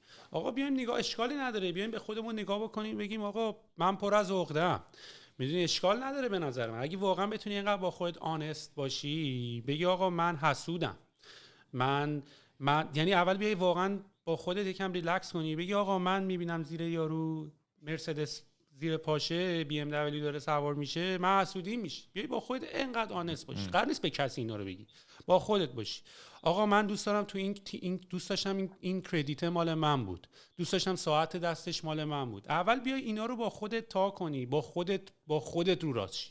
میدونی من فکر می‌کنم ما مشکل اولی که ما با خودمون رو راست نیستیم، بعد این تو حرف زدنمون با بقیه میزنه بیرون. میدونی ما هنوز با خودمون هنوز معلوم چندیم و بعد داریم با بقیه کل میکنیم و من فکر میکنم که اگر آدم این آرگومنت رو با خودش داشته باشه خیلی ریلکسر میشه و من اپریشیت میکنم که مثلا من و تو یه همچین رفلکشنی و یه دکید بعد داریم با هم دیگه که آقا چی شد اونجا مثلا اینطوری شد، میدونی، و بعد الان آدم میتونه تو کارهای بعدیش هم خیلی موفق تر باشه. دقیقاً درست حرفه و چیزی که خیلی کمک میکنه به نظرم مدیتیشن خیلی واقعا خوبه از این نظر، چون که حالا مثلا برای کسایی که آشنا نیستن خیلی باهاش، اولش شروع میکنی با اینکه اوکی تمرکز کنی به احساس مثلا لامست روی میز یا نمیدونم احساس نفس کشیدن یا چیزایی که میبینی، ولی تدریجاً جلوتر که میری خیلی ایوالو میکنه به اینکه نسبت به ریاکشنات آگاهتر بشی، نسبت به اینکه به قول تو من اگه الان یه ماشین بهتر دیدم احساس حسادت کردم، اولا که احساس حسادت کردم، دو کاملا عادیه نو جاجمنت و فقط ابزرو کنم، و سه اینکه یه منتال نوت از این بردارم که اوکی من فلان روز یه ماشین دیدم که از مثلا ماشین خودم بهتر بود، احساس حسادت کردم بعد رفلکشنت هم نسبت به بقیه هم عوض میشه، یعنی یه نفر دیگه رو که میبینی به یه کاری حسودی میکنه هیچ وقت نمیبینی وای یارو عجب آدم حسودیه، میگی اینم داره حسادت میکنه، میدونی اگه به شاید حتی فیدبک بدم بتونه رفلکت بکنه روش که خیلی کار سختیه بخوای اینجوری فیدبک به کسی بدی، ولی اون وقت آدما رو هم جاج نمیکنی، اینجوری جاج نمیکنی که یارو عجب آدم حسودیه، یارو عجب آدم گریدی یا عجب، اینجوری که تو که خودت میدونی تو خودت هم پره از این احساسات، چجوری به خودت اجازه میدی یکی دیگه رو جاج کنی اینطوری؟ دقیقاً خیلی حرف درسته. و آره میگم مدیتیشن، تو مدیتیت میکنی فکر کنم، نه تو از ارلی ادوکیت های کلا این داستان؟ آره من میکنم ولی سختم شده، یعنی احساس میکنی به جای اینکه مثلا بعد از یه مدت طولانی این کارو داری میکنی بهتر شدی، حالا شاید به خاطر کاره، شاید به خاطر خیلی سخت مغزمو میتونم آروم کنم، یعنی اون مانکی تو سرم هی داره میپره، میدونی، و هی هم احساس میکنی باید هوکت باشی، یعنی مثلا دیدی نمیتونم دیگه 2 دقیقه مثلا بشینم، میخوام سریع بیام مثلا یه چیزی رو نگاه کنم، سریع بیام مثلا دقت کردی حتی میخوای میخوای بری تا دستشویی میخوای بری داره با موبایلت میری، همچنان میکنم ولی دارم یعنی منظورم اینه که بهتر لزوما نشدم، شده بودم ولی دوباره تو این استیت آف مایندم الان دوباره آرومش کنم. و چجوری مدیتیت میکنی؟ از اپ خاصی استفاده میکنی یا؟ آره یه دوره خیلی زیادی رو هد اسپیس بودم، الان دارم سعی میکنم خالی، یعنی بدون اینکه فقط رو نفس کشیدنم.